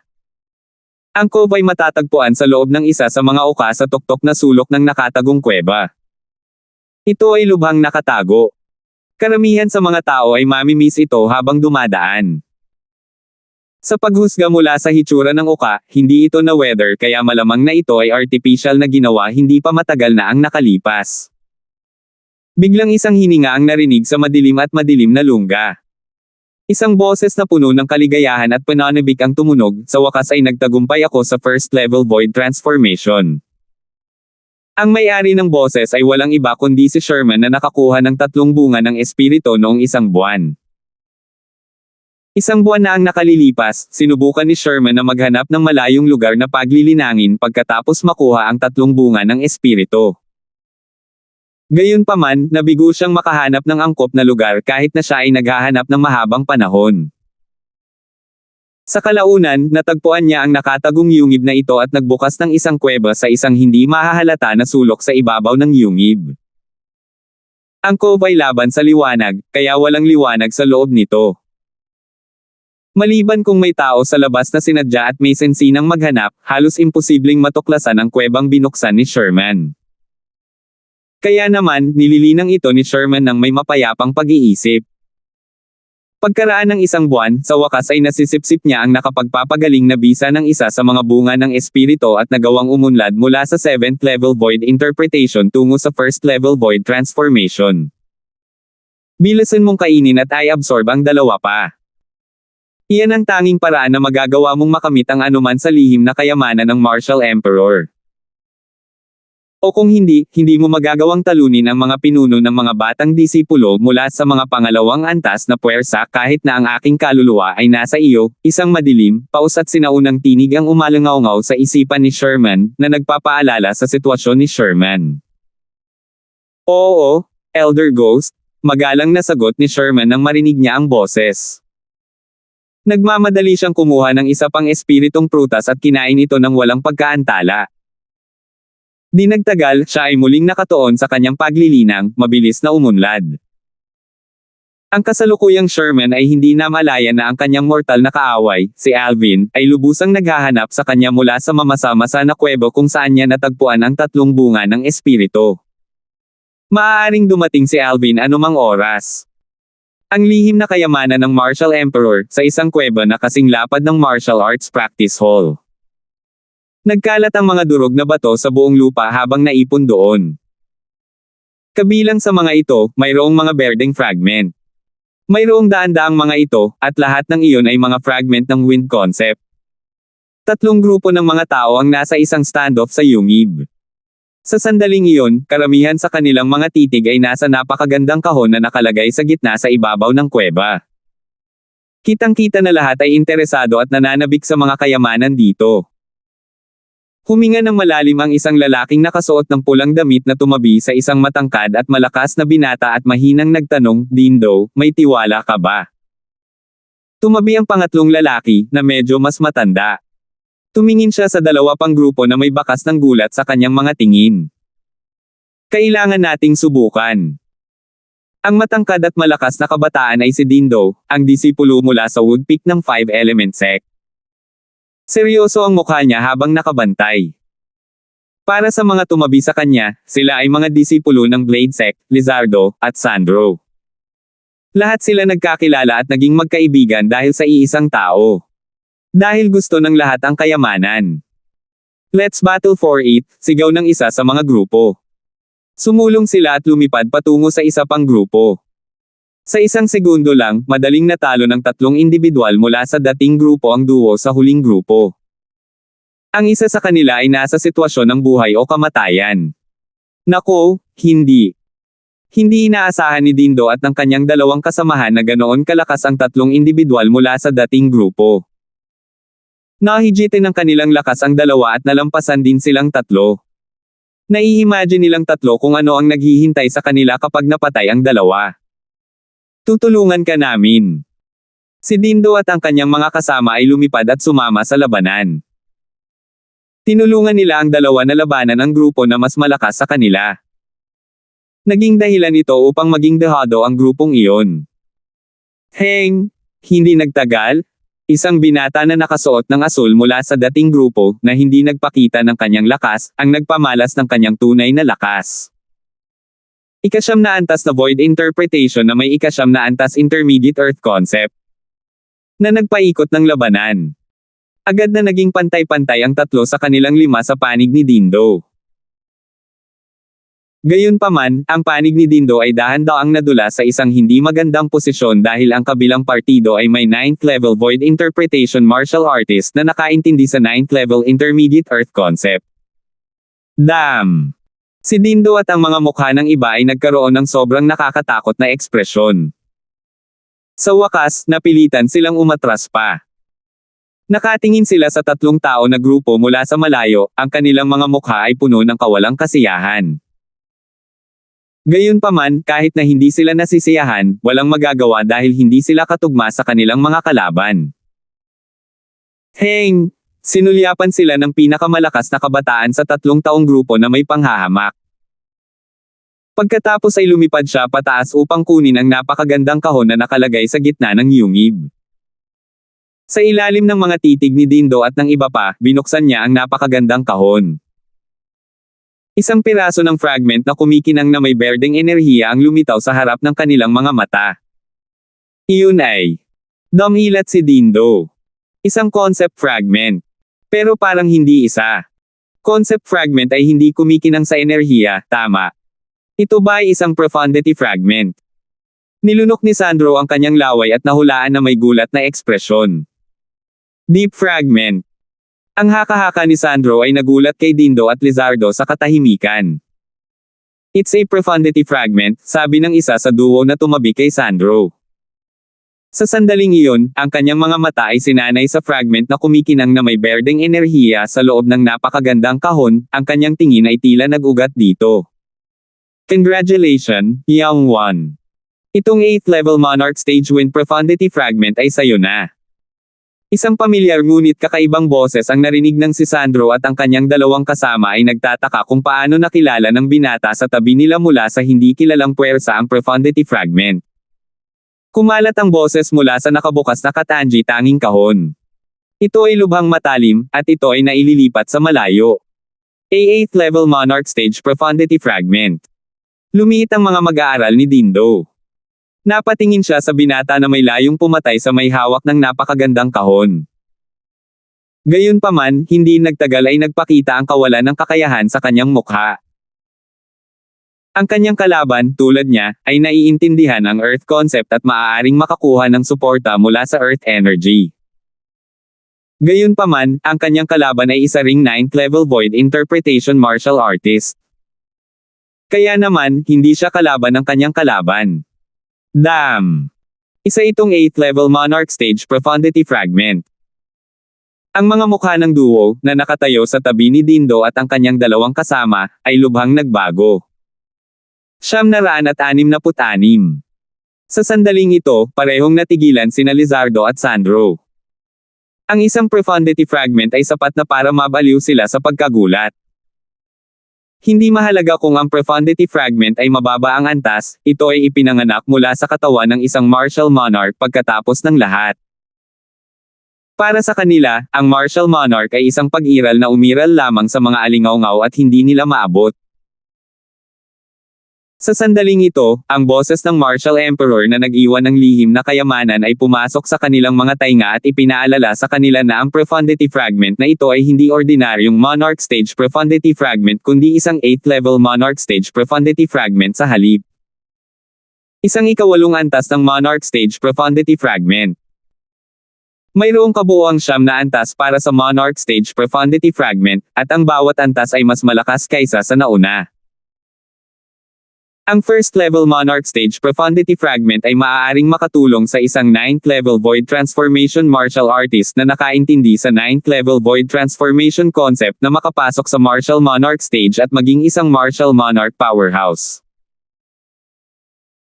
Bukod sa matulungan ng isang 9th level Void Transformation martial artist sa pagkuha ng Martial Monarch Stage Cultivation Base, pinahintulutan din ng 8th level Monarch Stage Profundity Fragment ang isa na itaas ang profundity na naintindihan ng isa sa 8th level sa isang iglap lamang matapos ang isa ay gumawa ng breakthrough sa Martial Monarch Stage.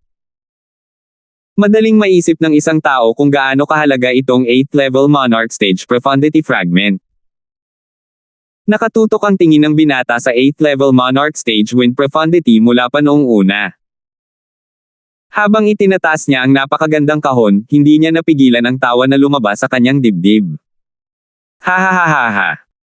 Mabilis na napawi ang kanyang tawa habang mataimtim na nakatitig kay Dindo at sa apat na iba pa, ang kanilang mga mukha ay namumutla. Sa wakas, dama po ang kanyang tingin sa dalawang binata na nakatayo sa tabi ni Dindo.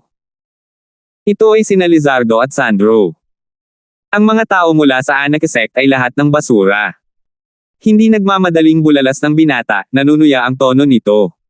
Ikaw. Nagdilim ang mukha ng dalawang alagad ng Anarchy Sect nang kutsain sila. Sa sobrang galit nila ay hindi sila nakaimik ng matagal. Ang Anarchy Sect. Sa sandaling marinig nila ang mga salita ng binata, si Dindo at ang dalawa pa ay saglit na natigilan. Hindi nila akalain na ang mga taong tinulungan nila kanina ay talagang mga disipulo mula sa Anarchy Sect. Hindi nakapagtataka na napakalakas nilang dalawa. Maging ang mga tao mula sa pangalawang antas na puwersa ay narito. Nagpalitan ng tingin si Dindo at ang dalawa pa sa isa't isa. For a second, kita nila ang gulat sa mata ng isa't isa. Bagamat alam nila na ang lihim na kayamanan ng Martial Emperor ay may iba pang pasukan, wala silang ideya kung anong uri ng mga tao ang papasok mula sa mga pasukan. Sa kasalukuyan, tila kahit na ang mga tao mula sa pangalawang antas na puwersa ay narito rin. Ang mga taga-Anaka sect ay mga basura. Ang mga tao ng Azumo sect ay pareho din. Nang walang babala, isang malayong boses ang umalangaw-ngaw sa loob ng yungib. Isang figure ang lumitaw ng walang tunog sa harap ng mga mata ng lahat. Isa itong binata na nakaitim na may masamang mukha at malamig ang tingin. Ang kanyang mga mata ay tila walang buhay ngunit ito ay naglalaman ng isang mamamatay tao na layunin na nagbigay ng hindi nakikitang pakiramdam ng panggigipit. Walang nakakaalam kung kailan lumitaw ang binata na nakaitim. Noon lamang nagsimulang magsalita ang binata na nakaitim na binata ay napansin siya ng lahat, kasama na si Dindo. Natuyo ang mga kulay sa mukha ng alagad ng Azumo sect na may hawak ng napakagandang kahon. Pinandilatan niya ang nakaitim na binata na may takot sa kanyang mga mata habang nagtatanong, "Sino ka?" "Patay, hindi mo na kailangang malaman kung sino ako," muling nagsalita ang binata na nakaitim. Nanatiling malamig ang boses niya. Bago malaman ng sino man kung ano ang nangyayari, siya ay nagbago at nawala sa harap ng mga mata ng lahat. Nasaan siya? Natarante pa rin sina Dindo, Lizardo, at Sandro nang biglang may nakita silang dumaan sa kanilang mga mata. Wham! Umalangaw-ngaw ang tunog ng isang malakas na kalabog. Sa sumunod na segundo, nakita nila ang disipulo ng Azumo sect, na may hawak ng napakagandang kahon na naglalaman ng 8th level Monarch Stage Wind Profundity Fragment, biglang bumagsak sa lupa ng walang babala. Walang anumang palatandaan ng pinsala sa kanyang katawan. Gayunpaman, nakikita ng lahat, kabilang si Dindo, na hindi na siya humihinga. Ito ay maliwanag na siya ay pinatay. Ang nakaitim na binata ay tumayo sa tabi ng disipulo ng Azumo sect na may kalmadong ekspresyon na tila walang kinalaman sa kanya ang pagkamatay ng disipulo ng Azumo sect. Walang nakakaalam kung kailan ngunit ang napakagandang kahon na orihinal na nasa kamay ng disipulo ng Azumo sect ay nasa kanyang mga kamay. Ang 8th level Monarch Stage Wind Profundity Fragment ay patuloy na kumikinang sa mga alon ng asul na chi. Ang bilis naman! Nang muling tumingin si Dindo at ang iba pa sa binata na nakaitim, naningkit ang kanilang mga mata sa gulat. Mula sa simula hanggang ngayon, wala silang anumang ideya kung kailan pinatay ng nakaitim na binata ang disipulo ng Azumo sect na iyon. Ang bilis ng taong iyon ay hindi kapani-paniwalang mabilis. Kahit isang martial artist sa una o ikalawang antas na void transformation ay hindi magiging ganoon kabilis, diba? Naisip ni Dindo sa kanyang sarili. Mabilis na bumungad sa mukha ni Dindo ang takot. Ito ay dahil napansin niyang ang malamig na mga mata ng binata na nakasuot ng itim ay nagsimulang tumingin sa kanila pagkatapos niyang ilagay ang napakagandang kahon sa kanyang mga kamay. Saglit na sumiklab ang layuning pumatay. Sa sandaling iyon, ang lahat, kabilang si Dindo, ay agad na nagbabantay na para bang kaharap nila ang kanilang mortal na kaaway. Sa sandaling ito, ibinuko ng binata na nakaitim ang kanyang bibig para sabihin, "Kung sino man sa inyo ang makakalaban at makaligtas sa aking unang suntok, maaari kayong mabuhay." Ang kanyang boses ay malamig at hiwalay, ngunit ito ay nagpasindak kay Dindo at sa iba pa. Bago pa nila maisip kung ano ang nangyayari, itinaas na ng binata na nakaitim ang kanyang kanang paa at tumapak sa lupa na parang kidlat. Para bang may matinding puot siya sa lupa. Wham! Nang itapak ng binata na nakaitim ang kanyang paa, isang malakas na tunog ang umalingaw-ngaw sa hangin. Ang airwave ay sobrang nakakatakot na ang mga kulay ay naubos mula sa mga mukha ni Dindo at ng iba pa. Basag! Sa susunod na pagkakataon, nakita nilang lahat na ang hindi mabilang na mga bitek ay nagsimulang kumalat sa lahat ng direksyon mula sa lugar kung saan dumaong ang paa ng binata na nakasuot ng itim. Ito ay tila isang higanteng sapot ng gagamba. Ang maraming mga bitek na kumalat ay naglalaman ng 7 alon ng kakila-kilabot na puwersa na pumapapad palabas kasama ng mga bitek, at ito ay gumulong patungo sa 7 sa kanila, kabilang si Dindo. Damn it! Agad na bumangon ang takot kina Dindo at Sandro. Sila ay mga martial artist na naunawaan ang konsepto ng daigdig kaya't ang kanilang mga pandama tungkol dito ay lubhang masigasig. Malinaw nilang naramdaman na ang 7 puwersang ito ay Earth concept. Bukod dito, ito ay Advanced Earth concept, at ang antas nito ay hindi mababa. Sa sandaling sumili ang kakilakilabot sa kanilang mga mukha, maaari lamang nilang ayusin at kontrolin ang Earth concept na mabilis nilang naintindihan upang magkaroon ng resonance sa Earth sa pagtatangkang labanan ang napakagandang Earth concept. Nang kumilos si Dindo, sumigaw siya para paalalahanan si Lizardo, Lumayad. Ang pagkakataong narinig ni Lizardo ang talumpati mula sa lalaking nakaitim na nakadamit na iyon, tensyonado na siya at nagbabantay. Nang marinig niya ang biglang pag-iyak ni Dindo, mabilis siyang umakyat sa hangin nang hindi na nag-aksaya pa ng oras. Boom! Boom! Boom! Halos kaagad pagkatapos tumalon si Lizardo sa kalangitan, ang tunog ng mga pagsabog ay pumuno sa hangin. Ang tanging naramdaman ni Lizardo ay isang nakakatakot na alon ng impact na nagtulak sa kanya sa tuktok ng yungib. Nagdulot ito ng pagtama niya sa tuktok ng yungib ng walang anumang babala, at nahihilo siya. Para naman kay Dindo at Sandro, hindi sila gaanong nagdusa sa impact at nagluwa lang sila ng isang subo ng dugo dahil nagawa nilang ihagis ang kanilang Earth concept sa napapanahong paraan at sumasalamin sa Earth. Para naman sa dalawang natitirang disipulo ng Azumo sect at sa dalawang disipulo ng Anaka sect, hindi sila kasing swerte ng tatlo. 4 sa kanila ang sumabog, at ang natira ay ang mga labi ng kanilang mga katawan at dugo na bumalot sa buong lupa. Maswerte kayo, muling umalangaw-ngaw ang malayong boses at pumasok sa tainga ni Dindo at ng iba pa. Boses iyon ng nakaitim na binata. Sa sandaling lumabas ang mga salita sa kanyang bibig, ang binata na nakaitim na nakadamit ay nawala sa harap ni Dindo at ng iba pang mga mata ng dalawang tao nang walang bakas. Damn it! Hintayin mo lang na mas magaling ang lakas ko kaysa sa kanya, hindi ko siya hahayaang makawala. Dindo fused.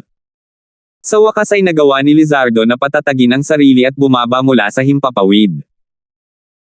Nang makita niya ang 5 malalaking hukay na lumitaw sa malawak na lupa ng yungib, tinanong niya ng nanlalaki ang mga mata, ano ang nangyari? Ginamit ng taong iyon ang kanyang Earth concept para atakihin tayo kanina.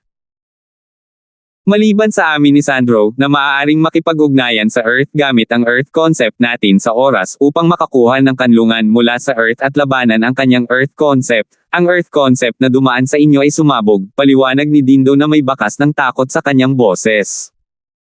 I was scared to death kanina. Buti na lang, Dindo, pinaalalahanan mo si Lizardo in time or else, malamang na mapunta siya sa katulad nila. Nanatili pa rin ang takot sa mukha ni Sandro habang tinitingnan niya ang mga labi ng mga katawan sa lupang nababalot ng dugo. Dindo, salamat, ipinahayag ni Lizardo ang kanyang pasasalamat kay Dindo. Dahil nga sa paalala ni Dindo kanina na nagawa niyang pumailang lang sa ere kaagad at nakatakas sa sumasabog na Earth concept. Hindi mo ako kailangang pasalamatan, pinaalalahanan lang kita ng walang kamalay-malay. Ang pinakamahalaga ay nakapag-react ka sa tamang panahon at pumailan lang sa langit. Kung hindi, mahihirapan kang takasan ang kamatayang ito kahit nasa paalala ko, pahayag ni Dindo habang umiiling. Nang makarating siya sa dulo ng kanyang pangungusap, ang kanyang mukha ay naging seryoso bago siya nagpatuloy muli, sino ba ang lalaking iyon? Ni hindi niya kami nakitang buhay na nilalang. Kahit na nakuha na niya ang profundity fragment, gusto pa rin niya tayong patayin. Sa sandaling marinig ni Lizardo at Sandro ang kanyang mga salita, naging seryoso rin ang kanilang mga mukha. Sa ilang salita lang, nakontrol na ng binata ang itim na damit sa kanilang mga kapalaran. Ang pakiramdam na iyon ay nag-iwan sa kanila ng napakapait na lasa sa kanilang mga bibig. Sa lihim na kayamanan ng Martial Emperor, sa isa pang kuweba na napakalayo mula sa yungib na kinaroroonan ni Dindo at ng dalawang iba pa, isang serye ng malakas na tunog ang umalangaw-ngaw mula sa yungib. Namatay lang ito at tumahimik pagkatapos ng napakahabang panahon. 2 binata ang nakatayo sa loob ng yungib. Ang lupa sa paligid nila ay ganap na natatakpan ng mga bato. Daan-daang asul na fragment ang nakakalat din sa mga bato. Sila ay walang iba kundi ang water concept fragments.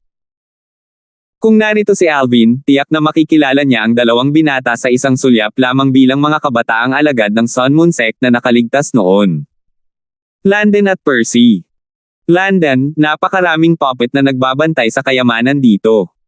Sigurado ako na ito ay isang bagay na pambihirang tama. Kung titingnan ng isa ang tuktok ng sa gitna ng yungib, makikita ang isang Katanji tanging kahon na nakaimbed doon. Halata na may pambihirang kayamanan ang nakapaloob doon. Bakit hindi mo ito ibaba at tingnan? Walang pakialam na sagot ni Landon. Sa isang kislap ng kanyang figure, nagpatuloy siya sa pagtanggal ng napakagandang kahon. Whoosh! Sa sandaling ito, ang kombinasyon ng matinding lamig at init ay biglang kumalat sa hangin. Ang magkasalungat na kombinasyon ay naging dahilan upang huminto si Landon sa kanyang landas. Parehong naging seryoso ang mukha ni Landon at Percy. Sa susunod na segundo, isang figure ang lumitaw sa kanilang mga mata. Ikaw kasi. Naging mas madilim ang mukha ni Landon at Percy nang makita nila ang binata sa harapan nila. Hindi na estranghero sa kanila ang binatang ito. Ito ay walang iba kundi ang taong namumuno sa grupo ng mga alagad ng Emotion Severing Sect, si Simon. 967. So kayong dalawa. Sa isang malayong ekspresyon, tinitigan ni Simon ang dalawang alagad ng Sun Moon Sect bago siya sumagot ng walang pakialam, ang swerte ninyong dalawa. Talagang natisod kayo sa isang profundity fragment ha.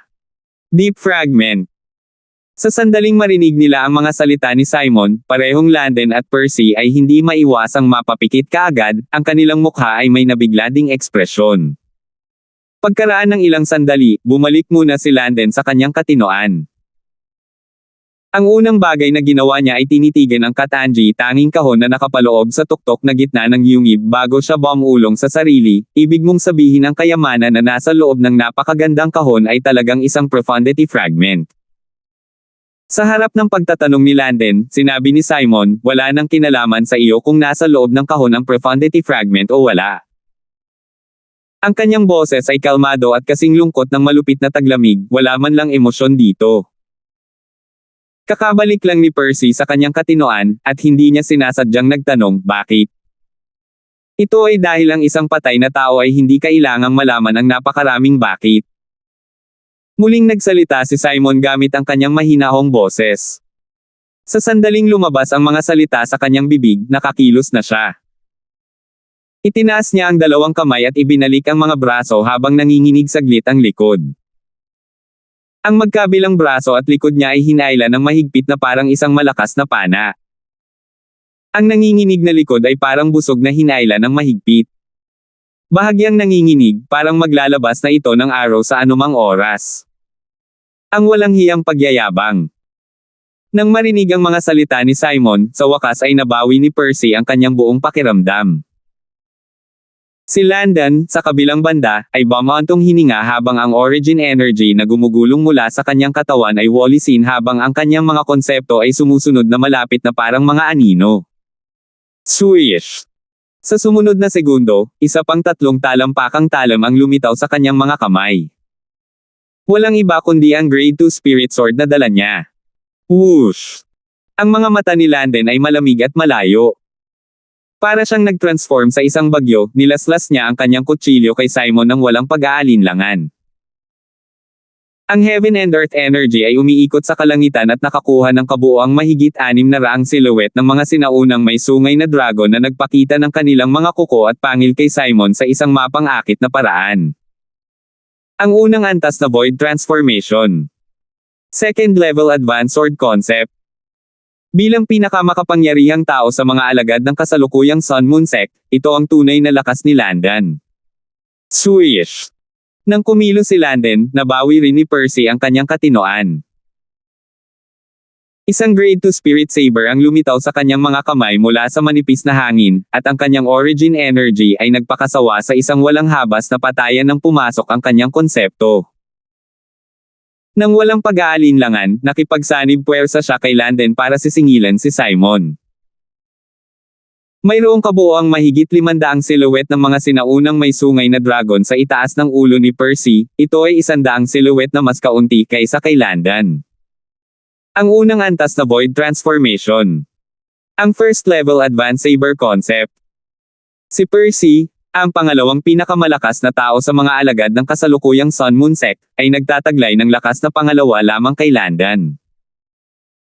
Sina Landon at Percy ay tumangay kay Simon, ang isa ay may hawak na sable habang ang isa naman ay may hawak na espada, at walang awa na itinutok ang kanyang vital point. Bumukas ng husto ang mga palad ni Simon, at binawi ang kanyang mga braso. Ang kanyang likod na parang malakas na busog ay bahagyang nanginig habang ang Grade 2 Spirit Weapon Glove sa kanyang kamay ay may karagdagang alon ng asul na apoy sa paligid nito. Magkasabay na umiral ang mainit at malamig na aura. Ang magkasalungat na kombinasyon ay nagkompress sa daloy ng hangin sa hangin at nag-umpisa ng sunod-sunod na pagsabog. Whoosh! Kung paanong ang Grade 2 Spirit Sword at Grade 2 Spirit Saber sa mga kamay ni Landon at Percy ay sumugod kay Simon, ang Heaven and Earth energy sa itaas ng Simon ay sa wakas ay nagtipon upang maging Heaven and Earth phenomenon. Bumaba ang 978 silhouette ng mga sinaunang may sungay na dragon sa isang spiral na tila sila ay nakahanda na sa pag-atake, nagbigay ito ng labis na nakakatakot na presyon. Hindi. Sa una, si Landon at Percy ay napuno ng kumpiyansa at naisip na maaari nilang patayin si Simon, ngunit agad na bumungad sa kanila ang kakila-kilabot sa sandaling makita nila ang Heaven and Earth phenomenon na lumilitaw sa itaas ng ulo ni Simon. Napasigaw pa si Percy sa gulat. Boom! Boom! Tulad ng kapansin-pansing pagbabago ng mga mukha ni na Landon at Percy, at si Percy ay sumigaw ng takot, sa wakas ay kumilos si Simon. Sandaling nanginginig ang magkabilang braso niyang hinayla na parang busog, at agad na tumigil sa panginginig ang likod. Ang magkabilang palad na naglalaman ng nagngangalit na asul na apoy ay mabilis na sumabog at natakpan kapwa sina Landon at Percy habang nagsasagupaan ang dalawa sa kanilang labis na pag-atake. Sa pagitan ni Landon at Percy, si Landon ang mas malakas sa kanilang dalawa. Gayunpaman, ang kapangyarihan ni Landon ay umabot lamang sa lakas ng mahigit 600 sinaunang may sungay na dragon kahit na pinakawalan niya ang kanyang buong kapangyarihan. Sa harap ng matinding pag-atake ni Simon na naglalaman ng lakas ng mahigit 900 sinaunang may sungay na dragon, madaling maisip ng isa ang resulta ng ganitong dami ng kapangyarihan. Boom! Boom! Sa isang kidlat lamang, kapwa sina Landon at Percy ay napatay ni Simon nang walang anumang sakuna. Matapos silang dalawa ay sabog hanggang mamatay, ang kanilang mga katawan ay itinapon sa isang puwersa na hindi nabawasan. Tulad ng isang palaso na ipinutok mula sa busog, nabasag nila ang pader ng yungib sa di kalayuan at pinukaw ang alikabok. Simula noon, ang lahat ng mga alagad ng Sun Moon Sect na pumasok sa lihim na kayamanan ng Martial Emperor ay ganap na nullipol. Matapos patayin sina Landon at Percy, si Simon ay biglang umakyat sa langit na parang walang nangyari at ibinaba ang napakagandang kahon na naka-embed sa tuktok na gitna ng yungib. Hindi siya nagmamadaling buksan ang kahon. Sa isang kakaibang pagkakataon, ang kanyang tingin ay walang kamalay-malay na dumapo sa daan-daang water concept fragment na hinaluan ng mga batong graba sa lupang kuweba. Ayon sa aking nakaraang karanasan, ang profundity fragment na nakapaloob sa kahon na ito ay dapat na water profundity fragment. Agad na bumilis ang paghinga ni Simon nang maisip niya ito. Ang fire concept fragment ay walang silbi sa kanya. Gayunpaman, ang water profundity fragment ay lubhang makabuluhan sa kanya. Magagamit niya ito para maunawaan ang water profundity sa hinaharap. Kung tutuusin, madali niyang i-condense ang tubig para maging yelo at gawing tubig ang yelo dahil nilinang niya ang Supreme Emotion Forsaking Technique. Para sa kanya, ang pag-unawa sa water concept at water profundity ay katumbas ng pag-unawa sa ice concept at ice profundity. Huminga ng malalim si Simon habang binubuksan ang napakagandang kahon. Halos kasabay ng pagbukas ng kahon, hindi napigilan ni Simon na ipikit agad ang kanyang mga mata. Isang fragment na kumikinang na may aqua blue chi ang lumitaw sa kanyang mga mata. Congratulations! Itong 8th level Monarch Stage Water Profundity Fragment ay sayo na. Kasabay nito, isang pamilyar ngunit banyagang boses ang pumasok sa tainga ni Simon. Bukod dito, mayroon itong nakakatakot na tumatagos na enerhiya na kumalat sa malayo. Shit! Nang marinig ang boses, si Simon ay hindi nang ahas na magpakalma at nagmamadaling lumipad palabas ng yungib ng mabilis hanggat kaya niya. Pagkatapos ng aralin noong nakaraang pagkakataon, hindi na siya nang ahas na makipagsapalaran pa. Dati, Sa wakas ay nakuha niya ang kanyang mga kamay sa isang fire profundity fragment, ngunit dahil sa hitsura ni Irish, sa halip ay nahulog ito sa kanyang mga kamay. Gaya nga ng kasabihan, mansan nakagat, 2 beses nahihiya. Upang hindi na maulit ang parehong pagkakamali, agad na umalis si Simon nang hindi nag-aksaya ng anumang oras. Swish! Swish! Sa sandaling umalis si Simon, 2 nakakatakot na figure ang lumitaw sa loob ng yungib ng sabay. Napakunot ang noo nilang 2 nang makita ang water concept fragment sa lupa. Sa sumunod na segundo, tahimik silang nagpalitan ng tingin at sabay-sabay na nagtanong, nasa kamay mo ba ang water profundity fragment? Makahulugang nagkatinginan ang 2 lalaki bago sila umalis para hanapin ang taong nakakuha ng 9th level Monarch Stage water profundity fragment. Sa loob ng lihim na kayamanan ng Martial Emperor, sa isa sa mga kuweba. Swoosh! Isang lilang malakidlat na figure ang pumasok sa yungib ng maliksi at maingat at pinag-aralan ang paligid. Hindi nagpapalam sa anumang detalye, para bang may hinahanap siya. Ang may-ari ng figure ay walang iba kundi si Alvin. Halos 10 araw na ang nakalipas pagkatapos niyang gumawa ng isang pambihirang tagumpay sa second level void transformation. Sa panahong ito, hawak ni Alvin ang 2 concept fragment sa kanyang mga kamay upang maunawaan ang 2 konsepto ng sabay habang hinanap niya kung saan-saan ang taong may tricolor fruits. Kahit na nahanap ko ang taong iyon ngayon, natatakot ako na malamang na naubos na niya ang 2 sa mga bunga ng espiritu. Matapos hanapin ang kuweba at walang mahanap, lumipad si Alvin at pumasok sa isa pang yungib. Isa-isang matigang naghanap si Alvin sa mga kuweba. Sa lalong madaling panahon, pumasok siya sa isang kuweba na medyo malayo at sinimulan muli ang kanyang paghahanap, hindi nag-iiwan ng anumang sulok at siwang na hindi hinahanap. Sa isang hindi mahahalata na sulok sa tuktok ng yungib kung saan nakatayo ang isang maliit na madilim na kuweba, isang binata na nakasuot ng puti ang nakaupong nakakross ang paa habang siya ay tahimik na naglilinang. Sherman lad. Mukhang lagi kayong nagkakasalubong nitong si Alvin. Biglang umalangaw-ngaw ang isang madilim, paos, at sinaunang tinig sa isipan ng binata na nakaputing damit, na sinampal siya mula sa kanyang paglilinang. Alvin. Ang binata na nakaputing damit ay walang iba kundi si Sherman. Matapos marinig ang tinig sa kanyang isipan, isang malamig na kinang ang sumilay sa kanyang mga mata sa dilim na para bang lalamunan niya ang isang tao. Natural, ang pangalang Alvan ay hindi na kilalang-kilala sa kanya. Mula sa Asher Forest Imperial Kingdom hanggang ngayon, ang lalaking iyon ay parang mortal niyang kaaway. Saan man siya magpunta o gaano kataas ang kanyang kinatatayuan, lagi siyang humaharap sa kanya. Bukod dito, nabaliw sa kanya na lagi siyang nasa disadvantageous na posisyon sa lahat ng paulit-ulit na paghaharap sa kalaban na iyon. Sa orihinal, nagkaroon siya ng pagkakataon na makakuha ng malaking kapangyarihan dahil mayroon siyang natitirang kaluluwa ng isang powerhouse na nakakabit sa kanyang sariling katawan, ngunit napigilan siya ng isang stone tablet na hawak ng taong ito. Ito ay higit pa sa sapat para mabaliw siya sa pagkabigo. Alvin, ikaw talaga. Nakaupo sa madilim na maliit na kuweba, agad na dama po ang tingin ni Sherman sa lilang figure sa labas ng yungib. Puno ng matinding puot ang kanyang mga mata. Ha! Sa sandaling dama po ang singkit na mga mata ni Sherman kay Alvin, napakunot ang noo ni Alvin na parang nararamdaman niya na may malapit na siyang binabantayan. Kasabay nito, inangat niya ang kanyang ulo ng walang babala at tumingin sa malayong sulok sa tuktok ng yungib. Isang maitim na butas na sapat na malaki upang mapaglagyan ng isang tao ang pumasok sa kanyang linya ng paningin.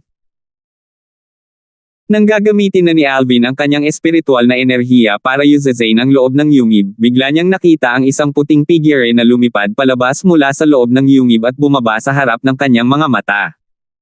Sherman! Nang makita ang nakaputing binata, pinaikit ni Alvin ang kanyang mga mata at naguguluhan na nagtanong, hindi ka patay? Sa sandaling ito, si Alvin ay ganap na nilalamon sa pagkabigla. Sa oras na iyon, noong kakapasok pa lang nila sa lihim na kayamanan ng Martial Emperor, si Sherman ay palihim na sinalakay siya sa mataas na plataporma at nahulog sa napakalalim na kailaliman kasama niya. Bukod doon, pareho pa silang nakipagduel sa napakalalim na kailaliman. Sa labanang iyon, ginamit niya ang lakas ng 1,000 sinaunang may sungay na dragon para sugpuin ang lakas ni Sherman na 878 sinaunang sungay na dragon at muntik nang mapatay si Sherman. Sa napakahalagang sandali, kinuha ni Sherman ang nawawalang fragment ng Devil Seal Tablet para makaabala sa kanya bago siya nahulog sa napakalalim na kailaliman. Naisip ni Alvin na tiyak na mamamatay na siya. Gayunpaman, sino ang nakakaalam na hindi lamang nakaligtas si Sherman, nagpakita pa siya sa harapan ng kanyang mga mata. 968. Hindi ka pa rin patay kaya paano ako, Sherman, posibleng patay na. Napangiti si Sherman. Alvin, mukhang marami talaga tayong nakakasagabal. Hindi ako makapaniwala na dito talaga kita makikilala. Ngayon, ako, si Sherman, ay aayusin ko ang lahat ng mga lumang score sa iyo. Ako, si Sherman, ay sisiguraduhin na mamamatay ka ng walang kamatayang kamatayan. Nang matapos ni Sherman ang kanyang pangungusap, napuno ng kumpiyansa ang kanyang mukha at kumikinang sa kanyang mga mata ang hangarin sa pagpatay. Sa pagkakataong ito, para siyang isang uhaw sa dugo na hayop na maaaring sumunggab kay Alvin anumang oras. Mamatay ng walang kapantay na kamatayan. Natigilan si Alvin sa mga pananalita ni Sherman, hindi niya alam kung saan nanggaling ang tiwala ni Sherman. Nang ibigay niya ang kanyang espiritual na enerhiya sa wakas ay nakuha niya ang sagot na hinahanap niya. First level void transformation. Itong Sherman ay talagang gumawa ng breakthrough sa first level void transformation. Nang matuklasan ang cultivation base ni Sherman, hindi napigilan ni Alvin na mapabuntong hininga ng malakas. Isang hindi mahahalatang bakas ng pagkabigla ang biglang lumitaw sa kanyang mga mata. Alam na alam niya ang tungkol sa cultivation base ni Sherman. Noong panahong iyon, noong kakapasok pa lang nila sa lihim na kayamanan ng Martial Emperor, bagamat si Sherman ay nagpakita ng isang pambihirang lakas, ang lakas ay higit sa lahat ay nagmula sa kanyang dalawang void transformation concepts. Ang kanyang cultivation base ay nasa 7th level void transformation lamang. Kaunting panahon lang ang lumipas, at nalampasan na ni Sherman ang 3 level at nakapasok sa first level void transformation sa isang pagkakataon lang. Imposible. Natarante si Alvin nang biglang tumama sa kanyang ulo ang isang kirot ng realisasyon. Naalala niya tuloy ang dahilan kung bakit siya napunta rito noong una. Ang Sherman na ito ay nagtatago sa loob ng isang liblib na maliit na kuweba. Doon ba siya naglilinang sa loob? Madali siyang tumawid sa 3 antas sa napakaikling panahon upang makagawa ng isang pambihirang tagumpay sa first level void transformation. Don't tell me na siya ang nakakuha ng tricolor fruits. Sa sandaling naisip ito ni Alvin, hindi niya maiwasang ipikit kaagad ang kanyang mga mata. Nagkataon lang. Sa oras na ito, hindi naiwasang maalala ni Alvin ang eksenang nakita niya sa loob ng basang kuwebo kung saan niya natagpuan ang tricolor plant. Ang mga galo sa dalawang katawan ay natamo ng iisang tao. At saka, gumamit talaga ang taong iyon ng parang sibat na sandata. At, ang sandata na ginamit ni Sherman ay walang iba kundi isang sibat. What a fate this is. Hindi lang kami ni Sherman ang magkaaway na madalas magkaaway, parang ang bagay na hinahanap ko, sa loob ng mahigit 10 araw ay nasa kanya rin talaga. Habang iniisip ito ni Alvin, ang kanyang tingin habang nakatingin kay Sherman ay naging mas malamig sa isang pagkakataon. Dahil gusto mo akong mamatay ng walang kabuluhang kamatayan, ituloy mo yan. Ipaparamdam ko sa'yo na kaya kitang patayin ngayon kahit hinayaan kitang makatakas sa huling pagkakataon. Nanunuya si Alvin habang tumutugon sa panunokso ni Sherman. Napuno ng mga kulay ng paghamak ang buong mukha niya. Haha! Alvin, sa tingin mo ba ako pa rin ang katulad ng dati? Si Sherman ay humagalpak ng tawa na parang baliw nang makita niya ang paghamak sa mukha ni Alvin. Nang marating niya ang dulo ng kanyang pangungusap, ang kanyang tono ay naging walang awa. Ngayon, ako, si Sherman, ay magpapadala sa iyo sa langit. Ikaw, Alvin, mas mabuting tandaan na huwag mo akong guluhin, Sherman, muli kapag ikaw ay muling nagkatawang tao. Si Sherman ay umungol ng malakas. Sa sandaling ang mga salita ay lumabas sa kanyang bibig, isang 7 talampakan ng haba na sibat ang lumitaw sa kanyang kamay. Iyon ang kanyang grade 2 spirit spear. Sa pagkakataong lumitaw ang Grade 2 Spirit Spear, agad itong nasangkot sa isang Milky Origin energy na mabilis na sumanib sa kanyang fire concept bago naging isang malawak na apoy na sumasayaw sa paligid ng sibat na parang nagninangas na dragon. Sa lalong madaling panahon, ang wind concept ay nag-transform sa wind chi at lumundag sa nagninangas na dragon at pinailang lang ito ng walang babala at nagpalabas ng mas malakas na aura. Pagpapagatong ng apoy na konsepto na may konsepto ng hangin. Whoosh! Ang enerhiya ng langit at lupa sa kalangitan ay umiikot ng lumitaw ang heaven and earth phenomenon. Sa wakas, natipon ito sa mahigit 1,050 silhouette ng mga sinaunang may sungay na dragon na namimilipit habang bumababa sila sa kahangahangang paraan. Noong ang cultivation base ni Sherman ay nasa 7th level void interpretation pa, umasa siya sa kanyang 3rd level advanced wind concept, 1st level advanced fire concept, at ang teknik ng pag-fuel ng fire concept gamit ang wind concept upang ipakita ang lakas ng 876 na sinaunang may sungay na dragon kasama ang tulong ng kanyang Grade 2 Spirit Spear. Sa sandaling ito, ang kanyang cultivation base ay nakagawa na ng isang pambihirang tagumpay sa 1st level void transformation, at nang ilabas niya ang kanyang buong origin energy, ito ay katumbas ng lakas ng 200 sinaunang may sungay na dragon. Ito ay 100 sinaunang may sungay na dragon na higit pa sa lakas na taglay niya noong siya ay nasa 7th level void interpretation pa. Kasama ng 78% strength boost na ibinigay ng Grade 2 Spirit Spear, ang kanyang kasalukuyang lakas ay 178 ancient horned dragons higit pa sa lakas na taglay niya dati. Dahil dito, ang cultivation base ni Sherman na pumasok sa 1st level void transformation ay may lakas na katumbas ng mahigit 1,050 sinaunang may sungay na dragon nang ilabas niya ang kanyang buong kapangyarihan. Malinaw na nakasulat sa kanyang mukha ang pagtitiwala ni Sherman habang hawak niya ang Grade 2 Spirit Spear sa kanyang kamay. Sa kanyang opinyon, ang lakas na pinakawala ni Alvin dati ay katumbas lamang ng lakas ng 1,000 sinaunang may sungay na dragon, ito ay higit sa 50 sinaunang may sungay na dragon na mas kaunti kaysa sa kanya. Magiging kasing dali ng pagpitik ng mga daliri para sa kanya na patayin si Alvin. Alvin, mamatay. Habang lumalamig ang mga mata ni Sherman at napuno ang kanyang mukha ng hangarin na pagpatay, umungol siya ng malakas.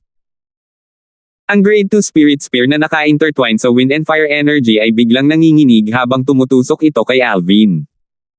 Whoosh! Habang si Sherman ay lumipad pasulong at ang Grade 2 Spirit Spear ay nanginginig, ang sibat na sinag na pumawi sa buong kalangitan ay bumagsak na parang meteor rain at nakatutok sa lugar kung saan naruroon si Alvin.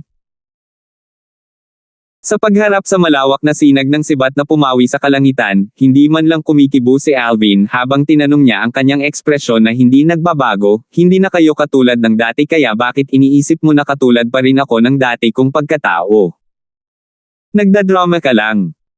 Nang makita ni Sherman si Alvin ay nanatiling hindi nababagabag sa kanyang pag-atake na naglalaman ng lakas ng mahigit 1,050 sinaunang sungay na dragon, isang kinangang sumilay sa mga mata ni Sherman. Lalong sumambulat ang lakas ng Grade 2 Spirit Spear sa kanyang mga kamay. Swoosh! Swoosh! Swoosh! Ang Windfire Spear Ray na kumalat sa buong kalangitan ay bumagsak at ganap na bumalot kay Alvin. Maliwanag na sinadya niyang lipulin si Alvin. Malalaman mo rin sa lalong madaling panahon kung gawa lang ito o hindi. Napangisi si Alvin. Sa pagtaas ng kanyang kamay, may lumabas na espada dito. Isang espada na bahagyang naglabas ng isang destruction aura, ang Quasi-Royal Grade Spirit Sword. Sa sandaling lumitaw ang Quasi-Royal Grade Spirit Sword, ang origin energy sa katawan ni Alvin ay lumundag at nag-transform sa isang kaki na enerhiya na nabunutin ng Purple Lightning at Blue Wind Chi bago sumanib sa Quasi-Royal Grade Spirit Sword. Swish! Sa isang iglap, ang sinag ng espada sa Quasi-Royal Grade Spirit Sword ay sumambulat at naglabas ng isang serye ng malulutong na tunog ng huni ng espada. Kasabay nito, ang Heaven and Earth energy sa itaas ni Alvin ay kumikilos at nagsimulang mag-brew sa Heaven and Earth phenomenon. Bago pa maging solido ang Heaven and Earth phenomenon, ang sumasaklaw na Spear Ray attack ni Sherman ay umabot na at dumapo sa ulo ni Alvin sa isang mapang-akit na paraan. Bukod sa pag-uudyok ng sunod-sunod na tunog ng pagsipol ng hanging nakakatalim ng tainga, ang lugar kung saan dumaan ang mga sinag ng sibat ay nagtakda rin ng maraming gumugulong na alon na nagdulot ng gulo ng unos na nagdulot ng kalituhan sa yungib habang pinupukaw nito ang alikabok sa buong lugar. Ang bagyo ay Tangean, ang kulay ube na damit ni Alvin ay lumipad sa hangin, at nagresulta ito sa kanyang pagmumukhang mas maganda sa hitsura. Sa pagharap sa sumasalakay na bagyo, hindi man lang kumibo si Alvin. Ang kanyang tingin ay nakatuon sa nakapalibot na sinag ng sibat na bumabagsak sa kanya. Sa sandaling ito, ang tanging natitira sa kanyang paningin ay ang sinag ng sibat. Nang makita ni Sherman kung paano natatakpan si Alvin ng nakapalibot na sibat na sinag at malapit ng sabog sa kamatayan, isang walang habas na ngiti ang lumitaw sa mukha ni Sherman habang siya ay sumisigaw ng malakas sa pananibik, "Mamatay!" Ang kapangyarihan ng Grade 2 Spirit Spear sa kanyang kamay ay patuloy na lumalabas. Gayunpaman, sa susunod na sandali, ang ngiti sa kanyang mukha ay agad na natigil. Malinaw niyang nakikita na si Alvin ay gumawa ng kanyang hakbang sa harap ng sumasaklaw na sibat na sinag na kanyang inihagis. Tulad ng isang kidlat, isang espada ang hamampas, at sa lugar kung saan dumaan ang espada, ang sinag ng sibat ay ganap na napawi. Imposible! Nang makita ang eksenang ito, mabilis na umiling si Sherman. Tumanggi siyang paniwalaan na totoo ito. Gayunpaman, nang hindi niya sinasadyang makita ang 1200 silhouette ng mga sinaunang may sungay na dragon na nakatapos na sa proseso ng solidification sa itaas ng ulo ni Alvin, natigilan siya at natigilan. Hindi sumagi sa isip niya na ang pag-unlad ni Alvin ay talagang mas malaki kaysa sa kanya sa loob lamang ng maikling panahon. Ang lakas na ipinakita ni Alvin sa pagkakataong ito ay 200 mga sinaunang may sungay na dragon na higit pa kumpara noong nakaraang panahon, ito ay higit pa sa kanyang sariling pag-unlad. Natural, hindi alam ni Sherman na kahit na sa lakas ng 1,200 sinaunang may sungay na dragon na mayroon si Alvin, hindi pa rin nailalabas ni Alvin ang kanyang buong kapangyarihan. Kung gagamitin niya ang kanyang Earth concept para humiram ng Earth energy, maaari pa rin siyang magkaroon ng karagdagang lakas ng 50 Ancient Horned Dragons, ito ay 50% higit pa kaysa sa Earth concept energy na nasa kanya sa kasalukuyan. Swoosh! Sa pamamagitan ng isang slash ng kanyang espada at ng walang paghahagis ng anumang pamamaraan, madaling nabasag ni Alvin ang bawat sinag ng sibat na bumabagsak sa kanya sa isang mapagmataas na paraan na para bang siya ay naglalaro. Sa harap ng ganap na kapangyarihan, walang pamamaraan ang makakagawa ng epekto gaano man kalakas ang pamamaraan. Sa sandaling ito, ang lakas na nakapaloob sa espada ni Alvin ay 140 sinaunang may sungay na dragon na higit pa sa buong kapangyarihan ni Sherman. Pareho silang nasa magkaibang antas. Sherman. Matapos durugin ang sumasaklaw na sinag ng sibat, ang kapangyarihan ng quasi-royal grade spirit sword sa kamay ni Alvin ay hindi nabawasan habang mabilis itong umaakyat patungo kay Sherman. Walang teknik ang ginamit sa prosesong ito. Whoosh! Ang espada na naglalaman ng lakas ng 1,200 sinaunang may sungay na dragon ay humampas pasulong at naging sanhi ng pag-ikot ng hangin sa himpapawid at nagdulot ng sunod-sunod na tunog ng pagsabog sa tainga habang ang mga airwave at unos ay tumakas sa buong lugar. Swish! Sa harap ng espada ni Alvin, si Sherman ay hindi nang ahas na maging walang ingat. Sa isang tame time na mukha, siya ay nagtungo sa ulo na may sibat sa kanyang kamay. Ang lakas ng hangin at apoy ay tumaas mula sa sibat habang ang sinag ng sibat ay kumikislap na parang isang banal na dragon na nakabuka ang bibig na parang gustong lumunin ang espada sa kamay ni Alvin. Klang! Sa wakas, ang espada sa kamay ni Alvin at ang sibat sa kamay ni Sherman ay nagbanggaan. Dalawang alon ng nakakadugo na enerhiya ang nagsagupaan at nagbunga ng napakalakas na ingay. Boom! Boom! Boom! Isang sunod-sunod na pagsabog na parang kulog ang umalangaw-ngaw sa hangin at pumukaw sa umiikot na airwave na nagresulta sa isang gulo ng unos na tumatama at nagdulot ng kalituhan sa yungib. Walang sulok ang makatakas sa walang habas na pag-uusig. Basag! Basag! Basag! Napakaputla ng mukha ni Sherman.